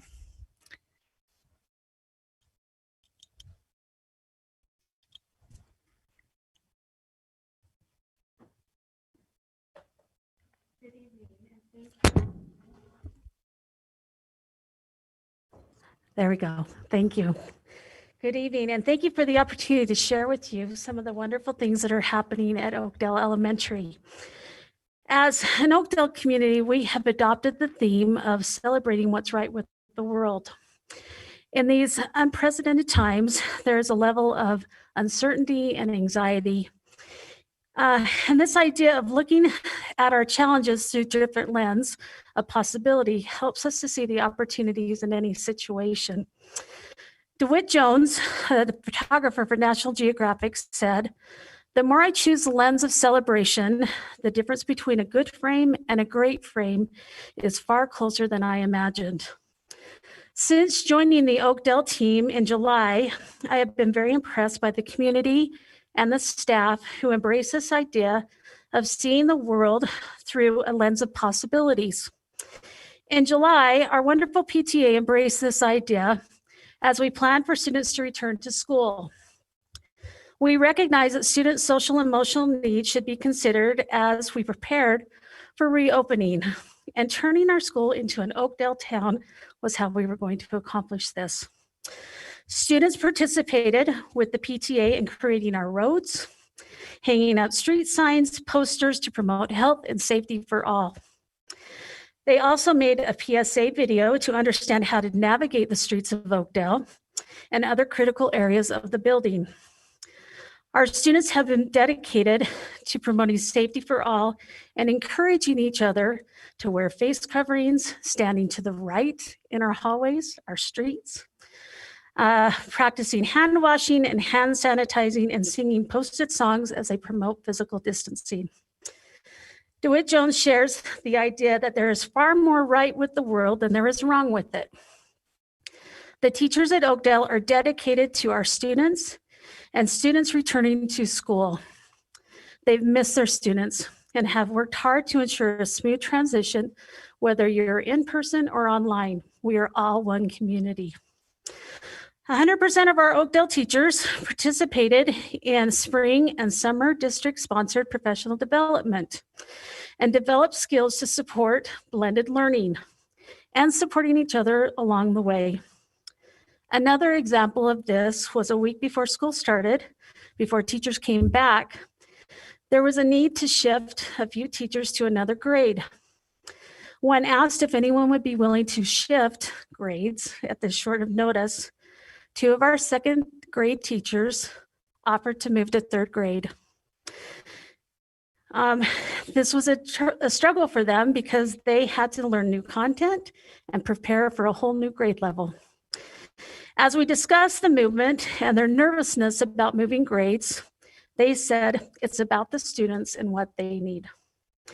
This is just an example of the fantastic staff I have the opportunity to work with on a daily basis. Our parents have been supportive and have helped our students to adjust to new routines and expectations. Our students are happy to be back and excited to learn. They've embraced the requirements of being at school with no complaints and embrace the new routines and expectations that they have to do. I have been incredibly blessed to have the opportunity to be a part of the Oakdale community. And each day I get to spend the time celebrating what's right with the world. I'm excited to see what this school year has in store for all of us. Thank you. Thank you, Principal. And will you please share with your faculty and staff and community and students our appreciation for the good things that are happening there. And we appreciate the Oakdale community. Thank you for being with us tonight. It's now the portion of the meeting for patron comments. And the Board of, I'd like to read a short statement. The Board of Education encourages public engagement and values input from students, parents, employees, and other patrons of the district. If the patrons want to provide board members written documents pertaining to their comments, the documents must be submitted to the board secretary, Cindy over here. And time allotted for individual comment is 3 minutes, and someone representing a group would receive 6 minutes. And the Board of Education does not engage in public comment on personnel issues of a district's employees' character, professional competence, or mental or physical health. If a member of the public wants to comment on personnel issues, the board would request that those comments be submitted to the board in writing. However, if the member of the public determines to verbally comment on personnel issues, his or her comments need to be civil and refrain from personal attacks, insults, defamatory, or slanderous comments about an individual. So with that, we've had 2 patrons sign up to address the board this evening. The first is Kathleen Reeby, and we'd like to recognize Senator Reeby is here as a patron and also a representative in the legislature for a portion of Canyons District. Ms. Reeby. Thank you. My name is Kathleen Reeby, and I'm a senator for this area. I'm coming to you to share with you what an honor it is to work with your legislative team. Charlie Evans, Susan Edwards, and then Leon Wilcox have been a great asset.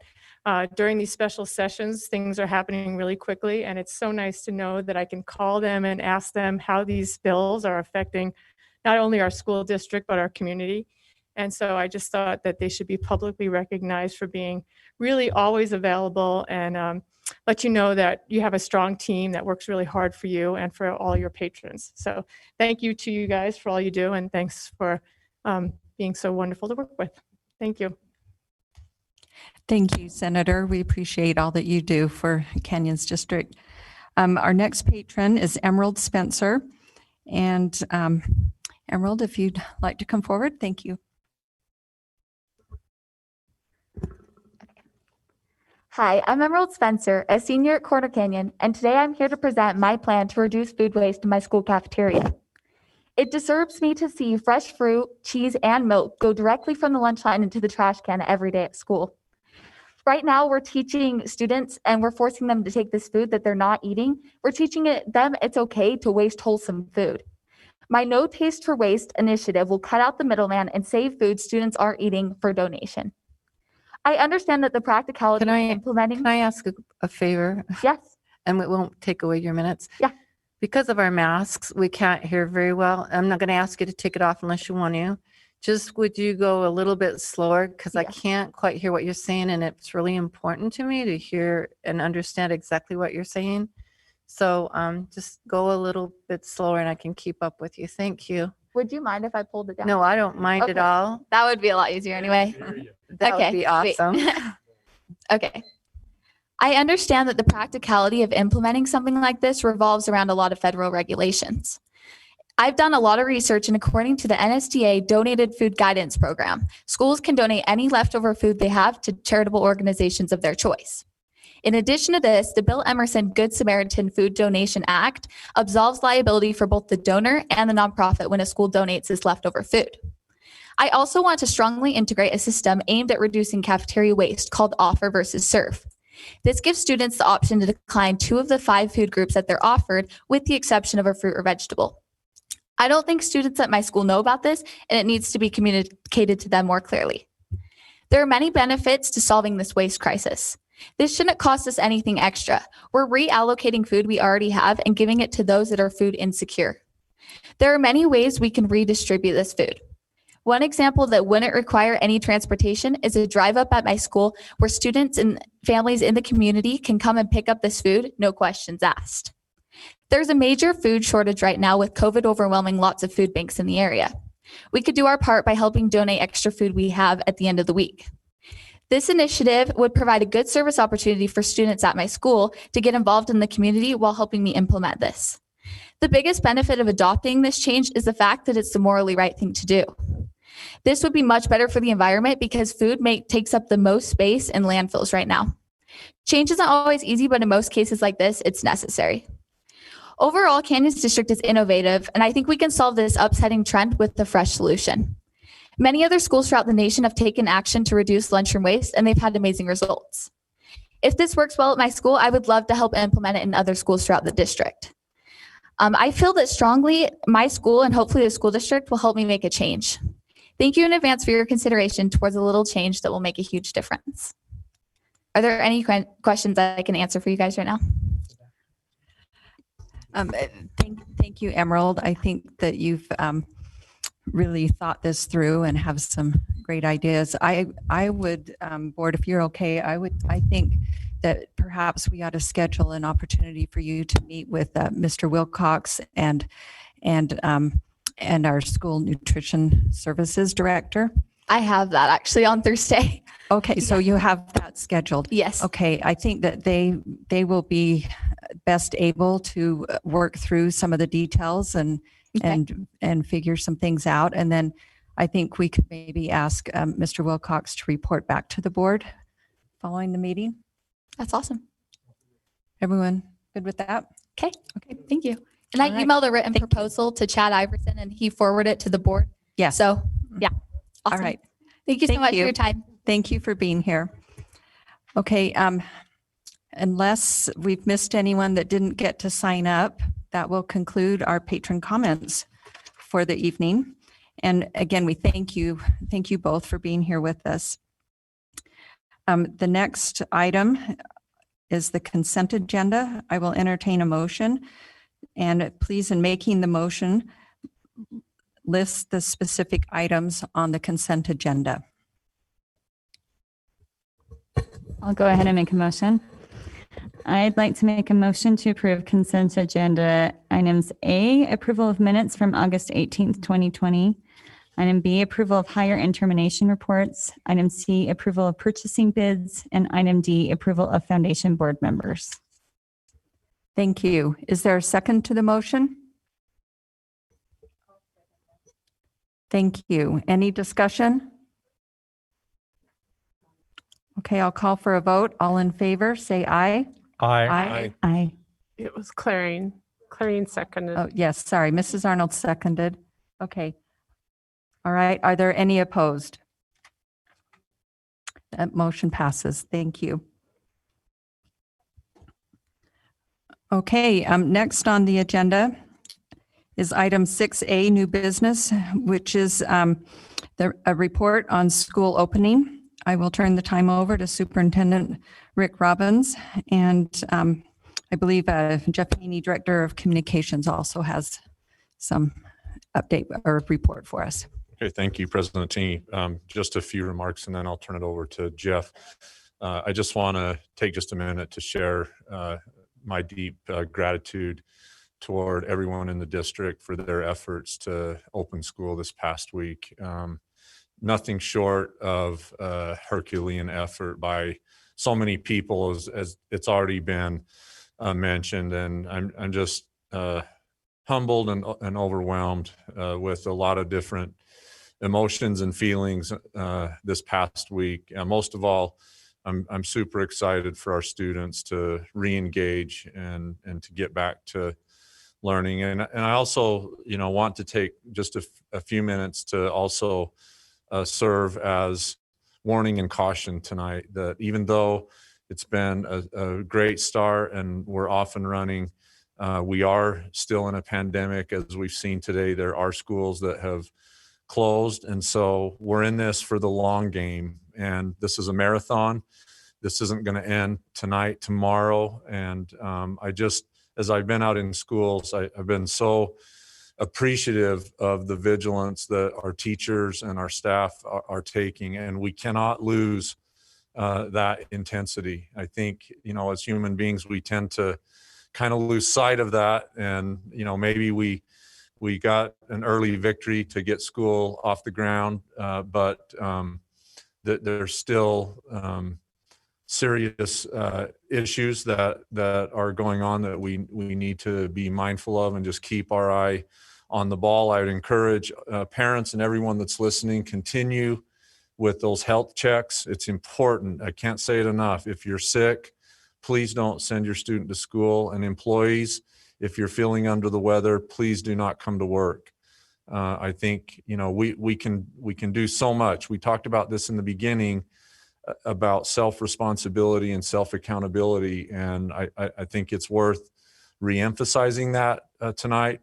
It's also critical that once we enter school grounds, whether we're getting on the bus or whatever the activity is, or we're coming into our building, put our masks on. And I appreciate the fact tonight that hopefully we're leading by example, and I see everyone with their mask on and doing their best to keep their mask on. We know it's our greatest weapon against this horrendous virus and pandemic that we're in. Also, just like to continue to encourage everyone to practice physical distancing the best that they can. I know that's challenging in our schools, and we know that going in, but I think when it comes to mindfulness and prudence, that we can do our best to continue to do so no matter what the activity is. And lastly, hand hygiene, right? Continue to use hand sanitizer. Our buildings and grounds and custodial staff, Kevin Kelson and his group have been amazing, and we'll continue to keep our classrooms clean and continue to provide the most sanitized environment that we can. But I just want to reemphasize to everybody that we continue to keep our eye on the ball and stay vigilant in our activities as we go forward. So with that, I'm grateful to the board for all of your support and our administrative team that's here tonight, and a special thank you to our principals, our teachers, our staff. You know, when you're out in our schools and you're seeing just the amount of dedication, I heard by many people on the first day of school, almost eerily how smooth they felt like it went. That, you know, that was by intention and by definition, and it really was a reflection on everyone's effort. So there is definitely a lot to celebrate, and I'd invite Jeff Haney to come up and share, and we'll celebrate the opening of the 2020 school year. So with that, thank you. Thank you. Thank you, Superintendent Robbins. Thank you, members of the board. We're here to do our annual report on the very first day of school. And this was a school year that was different than all of the other school years that we have had. Typically, we roll out the red carpet at all of our schools to welcome students back because they are the stars of the day. But you can see here of a photograph that was sent to us by Principal Mel Walker at Butler Elementary School. We started school just a little bit different. You can see that the students found their places out on the playground as the sun came up for the day, welcoming students back to school after being gone since March 13th. Chances are many of these students didn't know when they left school on March 13th that they wouldn't be back to school until we came back in the fall. Now, we started, as you all know, a week later than we typically did. So this was on August 24th. We were going to go back on the 17th, but we gave that extra time for all of our community to be prepared for the school year, to be used to some of the procedures that we put into place, to become accustomed to the protocols that we have to remain open and continue in our schools. But before we went back to school, we celebrated the completion of one of our buildings. You'll see there Mr. Millerberg and Dr. Robbins, yes, at the ribbon cutting, the virtual ribbon cutting for Mid-Valley Elementary School. Now, typically, we have a couple hundred people show up to our ribbon cuttings. For our groundbreaking, remind me, Mont, there were maybe 300 people or so at the Mid-Valley groundbreaking. It was amazing. That community turned out. Well, even though we had a virtual ribbon cutting and only a dozen or so people attended in person, we still had a car parade where we celebrated the completion of Mid-Valley, which was previously our oldest elementary school and now is our newest elementary school. That car parade went on for about an hour or more. And Jeff, I believe those 300 people drove by. yes, they did.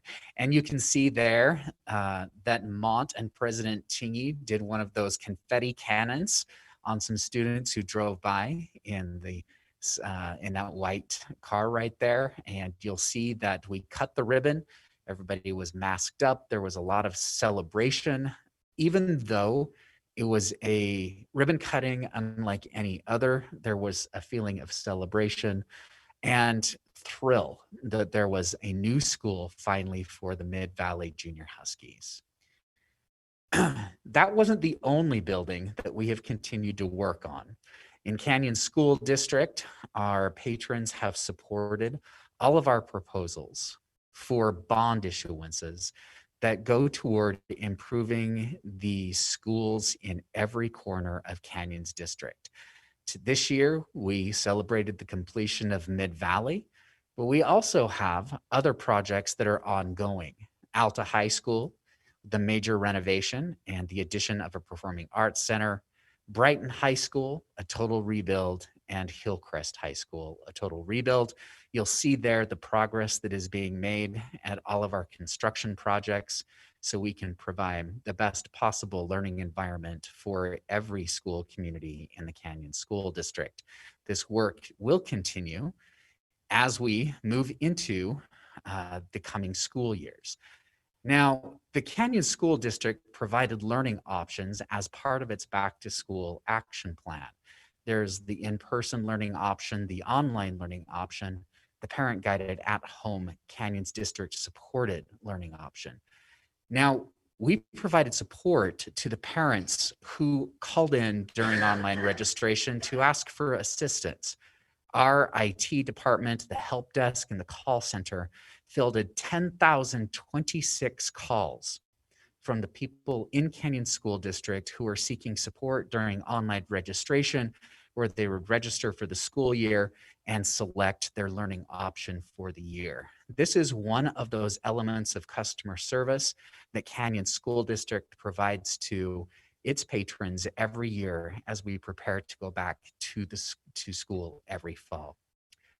Also, as part of our back to school action plan, our facilities department, our custodian, our maintenance folks, they've done a phenomenal job. And our transportation department here, as you can see, Jeremy Wardle, who's our transportation director, actually made that mask that he put on the front of that bus.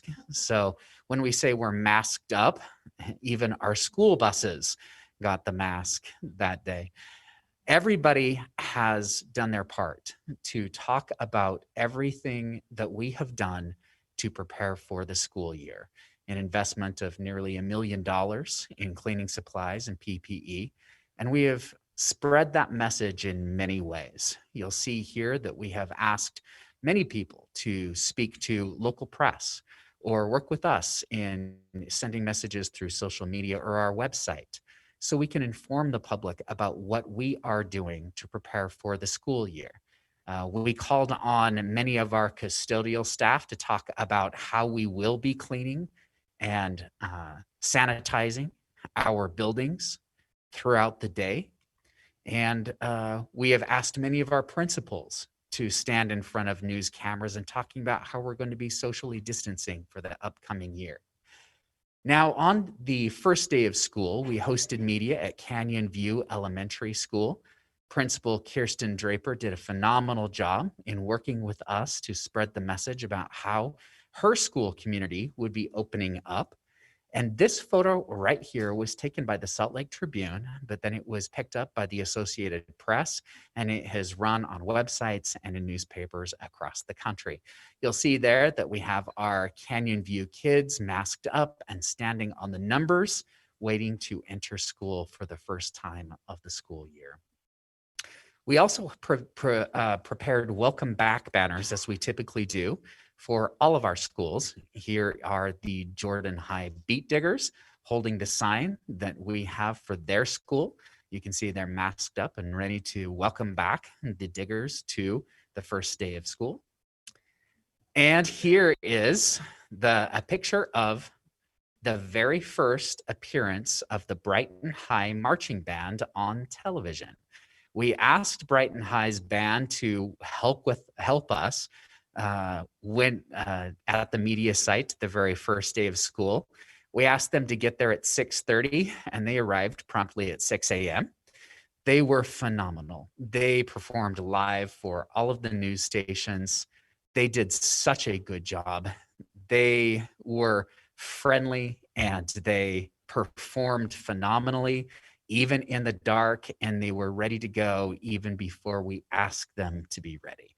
So many thanks to Michaela and her kids in the band. They did such a good job.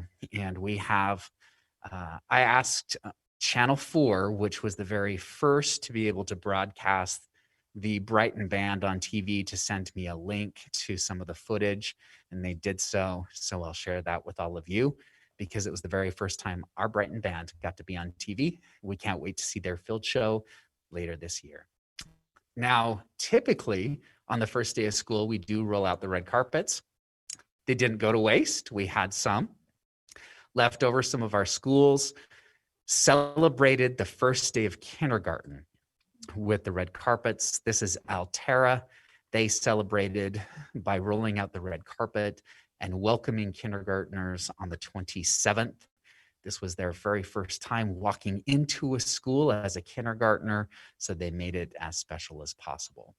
Another way we have spread the word about how we are entering the school year And the other programs and initiatives we've started is through Connect Canyons, the podcast that we launched earlier this year.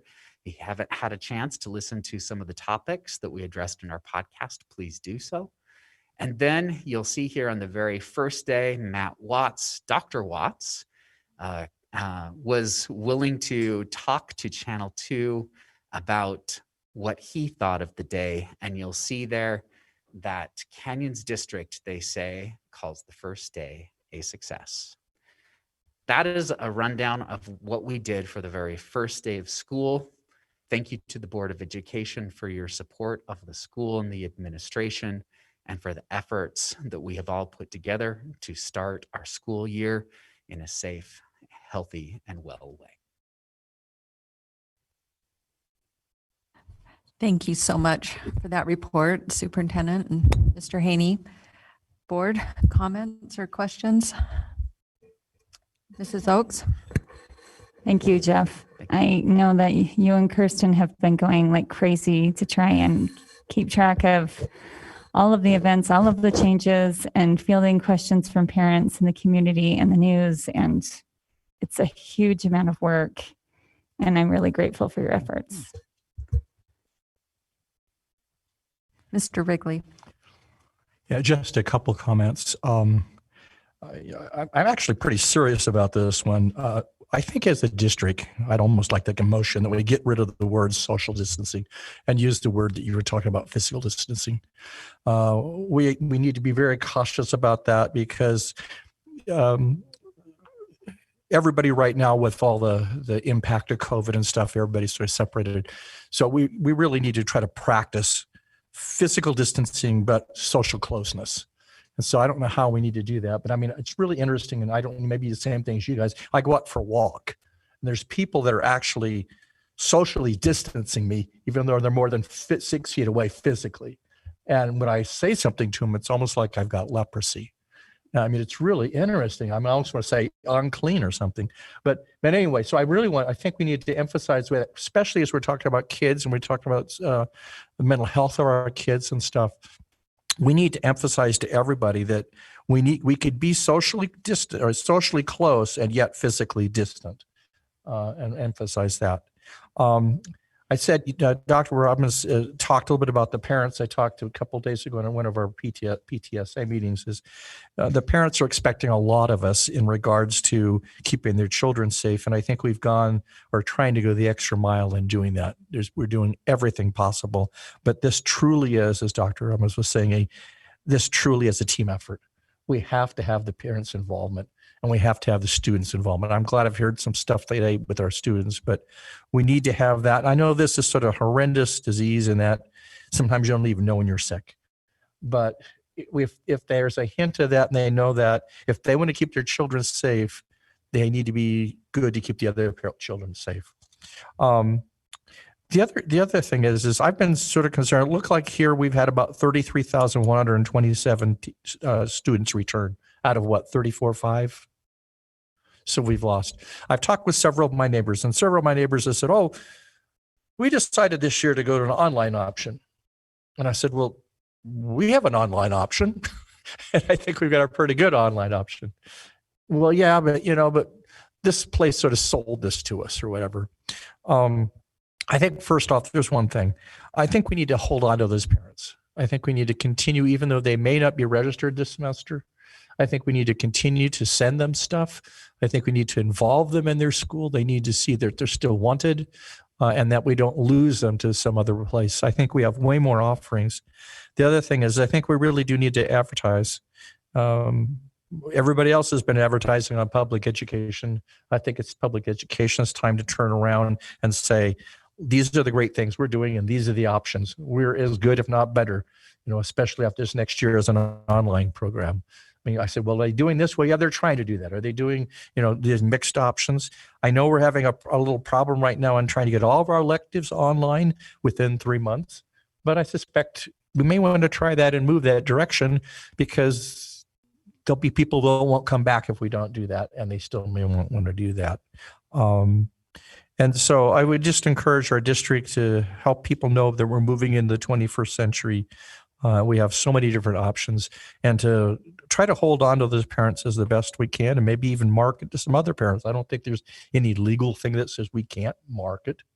I don't know, with people within our jurisdiction. Everybody else is on the radio all the time. And then the last thing I'll save this till later, the last one. So those are the comments I have right now. Thank you. Any other comments?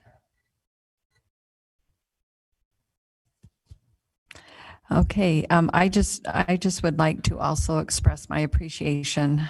So much effort went into that first day, and first day, I think I've said this before, is really one of my favorite days. And although it looked different today, it felt the same. And I know it's because of the commitment and the effort put forward, and the excitement. I was able to be at Mid-Valley Elementary and watch those students as they walked into their new building and a new school year, and the sense of wonder and excitement was there as in any other year. And I know that is because of the great effort that has been put forward into preparing for this year. And Superintendent, thank you for the reminder of how important it is for each of us to have personal responsibility, and that we are in this for the long haul. It's not just a flash in the pan. We really need to be diligent and consistent and in our efforts. And we appreciate and thank in advance our employees and parents and students for adhering to our protocols and our plans, and recognize that we'll need to be making some adjustments and some decisions as things go along, but I'm confident that our folks will do that in the best way possible. Mrs. Oakes? I just want to take a minute to publicly thank all of the teachers, the principals. I can't even imagine how much work led up to that first day. And I would venture to say, Nancy, actually, it felt more than the same. It felt so glorious. And I've had so many parents say to me, they appreciated this first day of school more than any other first day their kids have ever had. And every parent has said to me, I don't care how many days they're in school before they have to go online. Every single one is glorious, and I'll take it. So I actually have felt that way too. Every day that my kids come home, I find myself asking them more questions than usual, because I understand all the work that went into getting them there. And I've never been so grateful to send my kids anywhere in a mask than I have to school. It's so well worth it. So thank you to everyone. I want to thank ISD department for all of the work that you guys have been doing behind the scenes. I see it with my second grader and everything he's doing on Canvas and getting ready for if he has to go into isolation or quarantine. And those are things that the parents don't see yet, but it's there waiting. And I recognize how much work and effort that takes. Well, I probably have no idea really, but I just want to thank you, because I feel a lot more peace with the parents that I'm hearing about that do have to isolate their kids, that they're good. They're going to be fine. We're going to be okay. And I'm so grateful for the parents, and particularly for the students, and how good natured they've been about doing everything so differently. Even the little ones have been amazing. In fact, they've impressed me. I think we've really underestimated how resilient our kids are. And that first day of school, when I went over to our kids' elementary school to oversee diabetes and insulin stuff, and I peeked into the classrooms, I was not prepared for how emotional I would feel. Seeing children learning together again with a qualified and dedicated teacher in front of them. I think it's something that as a society we easily take for granted. We don't realize what a remarkable blessing that is. And because I've seen so much of the work that's gone into it, I thought about all of those thousands of hours. It's not even hundreds. I reemphasize that with my kids. Thousands of hours that all of you have spent on making that possible. And to be able to see the kids that were beneficiaries of your effort was really touching to me. So thank you. for all of those classrooms that replicated across the district. Thank you. Thank you. Any other comments? I have some Mrs. closing Arnold. comments, but they're similar to what Amanda just said. So do you want me to wait for them at closing or just do it now? Whatever you're comfortable with. Whichever. I can do it at closing. Okay. All right. Thank you. So that concludes the new business items. And next on the agenda will be staff comments. We'll have the superintendent report and then the business administrator report. Superintendent, do you have any further comments? No. Okay, thank you. Mr. Wilcox. Thank you, President Tingy. I just want to echo what's been said by several about and express my thanks for getting school off and going this week. I went to Alta High after I dropped my boys off to school. I went to Alta High and my heart skipped a beat when I finally saw kids in our auditorium there. It was so good to see. And then also went to Mid Valley as well to see kids in there. President Ting and I were up at Brighton on Wednesday and saw kids in the new athletics complex there. So that was really, really neat to see. So thank you to all our teachers, our custodians, our bus drivers, our nutrition workers for making this happen. I hate to single out two people, but I feel like I need to. And that would be big thanks to Gary Hansen, our purchasing director, and Chad Poles for our warehouse manager for getting all the PPE stuff out into the buildings. They've been working nonstop and acquiring that and getting that out. Just today, they had to do a run up to the state office to pick up 6,700 packages of wipes. So we appreciate the state providing those to us and our team getting that out. I've been out to several schools over the last 6 days, and they've said we've almost got too much stuff right now. And that's a good problem to have. And that's the problem we want to have. So thank you to them. Thank you to everyone. But as mentioned, as I told my boys last night, they were on day 6. Today they finished day 7, but we still have 168 more to go. So I encourage you, as what has been said, to be vigilant, take care of yourselves, and be responsible. But thank you for everything that's got started as we've gotten started. And that's all I have tonight. Thank you. Okay, so next will be board comments, and let's begin with you, Mrs. Arnold.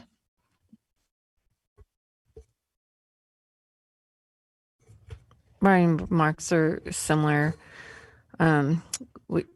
Just a reminder, we started off with this principal meeting that was 3 days long, which took all the cabinet probably a month before the 3 days long to go through and try to figure out where we're going and the training and stuff.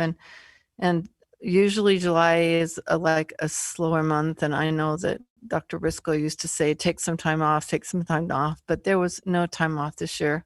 I'm not even quite sure anybody got any sleep if I was to ask around. I know that families were kind of put on the side burner. I know that your extra time was put on the side burner.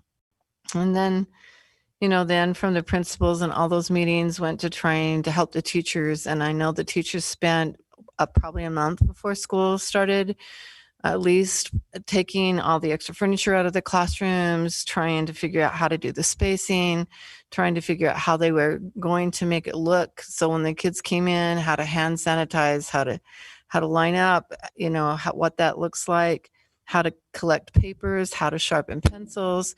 Like it was the very first day of the first year of their ever beginning school was what they were looking at. Besides all the thousands of printed dots that were put on the playground and or the printed numbers so the kids could play. I'm so thankful that everybody in the schools had smiles on their faces, even under their masks, and tears in their eyes, and excited for the kids to come, and the kids could feel that excitement. I could see that they could feel it. They were just so grateful to have someone to see again and someone to play with and somebody to sit by at lunch, even if it was 3 feet apart. And I want to thank, I think about the food preparers that they worked all summer long too. They didn't have any vacation or time off trying to provide all the food for everybody who is coming. And I think sometimes we forget that, you know, they're taking care of so many little ones who wouldn't have had food. I thought about the lunchroom schedules, and as I tried to make those work this week, I realized how difficult that is to get kids in, get them set down on their number or their dot, to keep the spacing, to get them to eat. And they were so excited about being there. All they wanted to do was talk, but then you had to get that group out to get the next group in. And the custodians and all the thousands of signs they hung on their doors, on the floors, and I'm sure the administration was doing it and the teachers were helping too, installing the fountains. The assistant administrative assistants, I think we probably did 2 weeks worth of new roles and teachers changing and new roles and teachers changing and new roles and teachers changing, and then the online roles changing. And then now there's 1,000 more students who decided to go to come into online or go back to the schools the very first day when they realized that online was going to be more than they thought it was.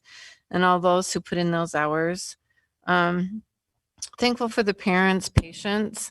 I know that down to the line, roles were changing, teachers were changing, and parents were getting told that they were having different teachers, and they were kind and considerate and understanding, and I really appreciate all that.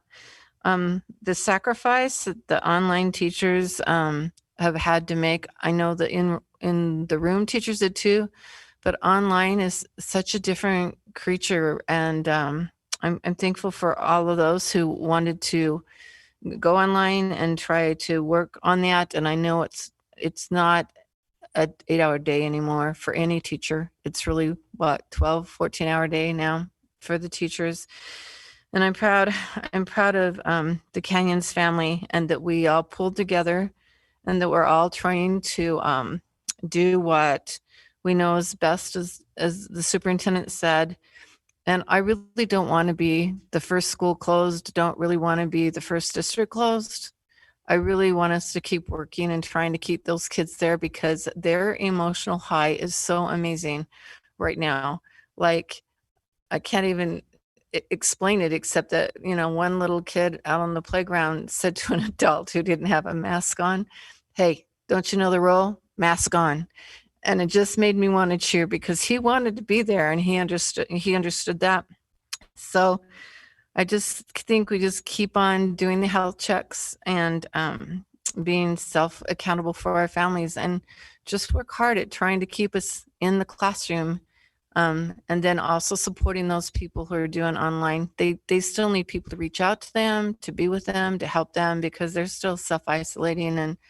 And I think they need, like Steve said, the social distance and emotional closeness. We have to really, really think about that. And I didn't think about that before, but it's really true. And I need to change my verbiage with kiddos. I'm going to work on that this week. Thanks, Steve, for saying that. Thanks to everybody for all you've done. Thank you. Mr. Iverson. Yeah, I just also want to thank the administration and all the teachers and all the staff for preparing us. And our kids are excited to go back to school as well. And let's just all do our best, and we'll make it through it working together. Thanks. Thank you. Mr. Wrigley. I have been waiting for almost an hour to ask this one question. Mont, where do you fall on the cool scale? I'm going to give myself about an 85%. He's mighty humble. Okay, the other question. Thank you, Mont. I just wanted to know. Okay. The other question is I too am very appreciative of all everybody have done. I've got to observe this from a close up as to what everybody's doing. Earlier we talked about giving everybody an award. I would almost like to see everybody get a hero sign in there so that the public could recognize them, rather than some plaque they put inside on their desk. A lot of the hospitals have done that just so people could by and say, that's a Canyon school teacher and they are our heroes. So anyway, just a suggestion, maybe not, whatever, but whatever. The other thing is, you know, I think I've said this before, everybody needs to be patient as we move through this. These are all new times and our nerves are very taxed. And so just have patience with everybody as we move through there. Give us suggestions. Don't just give us complaints. You know, when you send an email in, say, I don't like this, but if you did it this way, maybe better. That would be very helpful for suggestions from people. And the last thing, I had interesting experiences this week. I mean, I want to thank our board members again. I think I've done this once, but you guys have gone the extra mile. And Julie from the Journal called me this last week and asked to do an interview on the stress that it's caused on our board. And I thought that was rather interesting. So she talked with me for about a half hour about what stress this has had on our board. And I thought that was interesting because nobody recognizes it has. I think I've aged over this. I mean, I'm going to have to get some hair color from the district or something to cover the gray I'm getting. You know, so it'll be interesting to see what she writes. I did tell her I think I spend more time with Nancy on the phone and texting and emails than I may with my wife, but especially over the last couple of months, it's constant with everything we've been trying to do. It is. She says, "Oh, is this a part-time job?" I said, "Well, it's supposed to be very part-time, but it's almost a full-time." So anyway, thank you to my board members also for all the work that each one of you have done. This has been a team effort, a true team effort. I want everybody to get that. It'll continue to be a team effort as we move forward. Thank you. Thank you. Mrs. Schill? Okay, I just want to also add my thanks. And it's just wonderful to have the kids back. Like, I just love even driving my carpool and seeing all the kids. And I've seen the kids just even walking from, you know, seminary to Brighton. They all have on their masks on. I've seen kids like, you know, skateboarding home. They still have their mask on. I mean, to me, I'm like, that just shows they don't even realize they have it on now. They're used to wearing it even outside by themselves. But it's been great just to have the excitement of the kids back. And Nancy and I were able to tour, well, not really tour. We went and visited some schools because Cottonwood Heights City likes to recognize the teachers of the year. So we went and visited several schools before school started. And that was really great too, because we got to, you know, talk to some teachers, see all the preparations, and it was really impressive, just all the work that had been done. I mean, all the stickers, all the extra tables in the lunchroom, just everything that's been done. And the teachers were really excited, and it was really fun to go and see that and just feel the feeling in the buildings. It was kind of interesting just because this is a personal note, but before school started, my son's like, I just want to do online. Like, why can't I do online? I'm like, no, you're going. Like, you're going. Because he was a student that did fine online. He did great. And then by the end of last week, though, by like Friday, he's like, no, Mom, I don't want to go online. I want to stay going to school.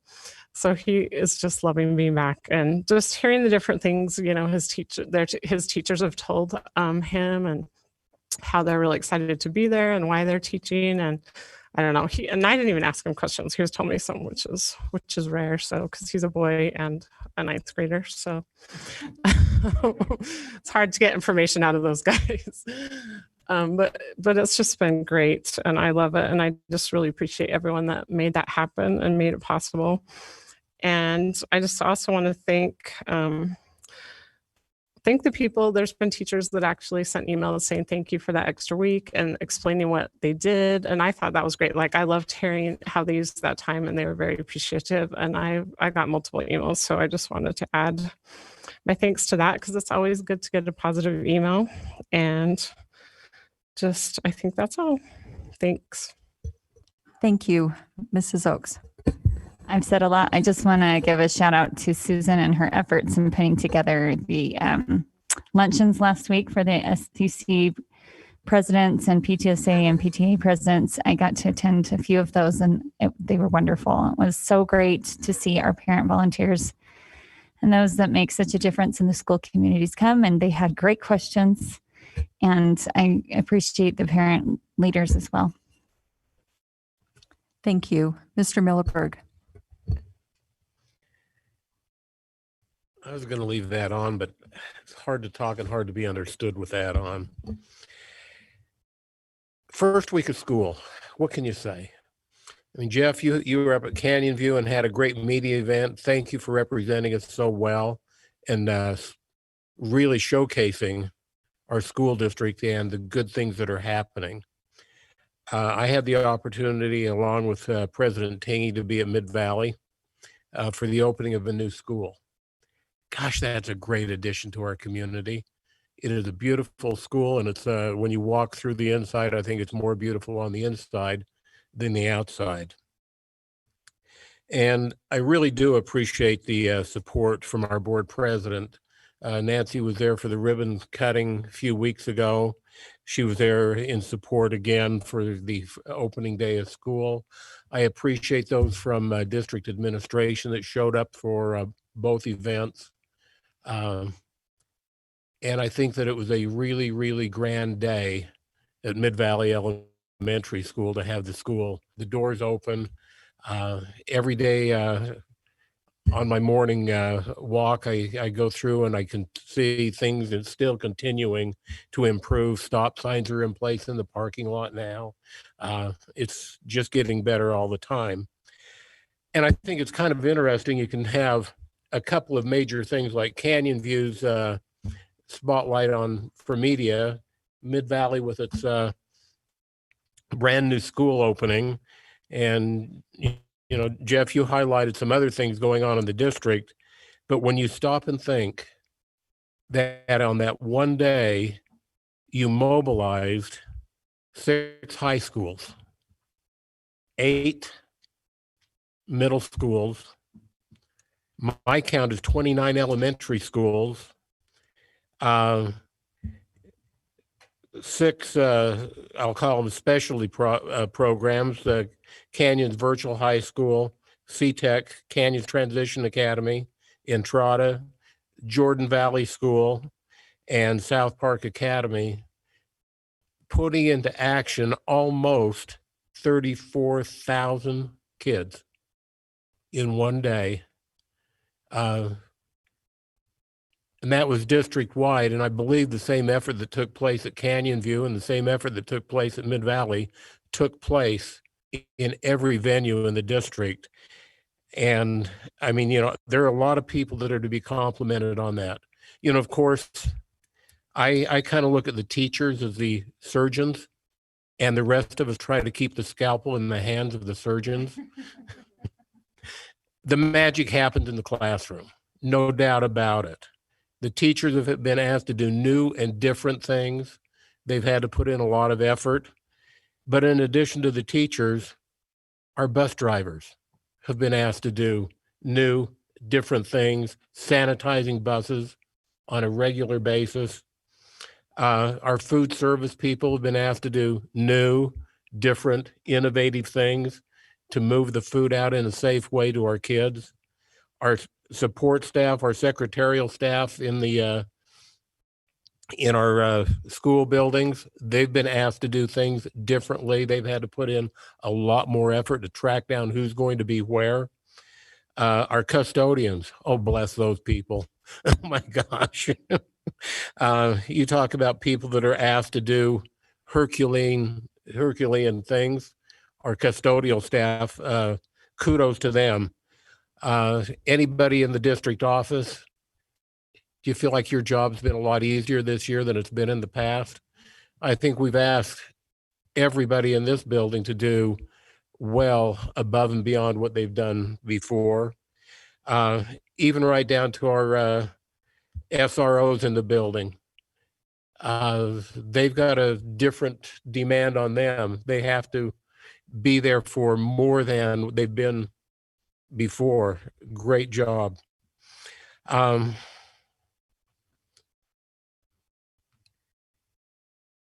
was very, very impressed as we were there for the opening day of school. I watched some of those little first graders. I hope they were first graders because they were way little. They walked up holding mom and dad's hand to school with a mask on. Mom and dad had a mask on. And God, that was cool to look at those little kids willingly going, wearing masks and knowing what they're, so excited to be there. Just so absolutely cute. I questioned whether I should share this or not, and I will. I hope there are no adverse repercussions come from this. And please know that this is somewhat in jest, okay?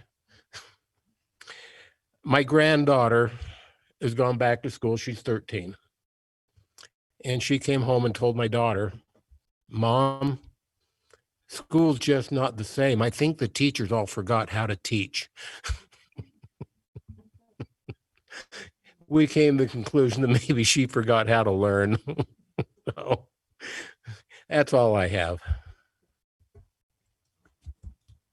Thank you.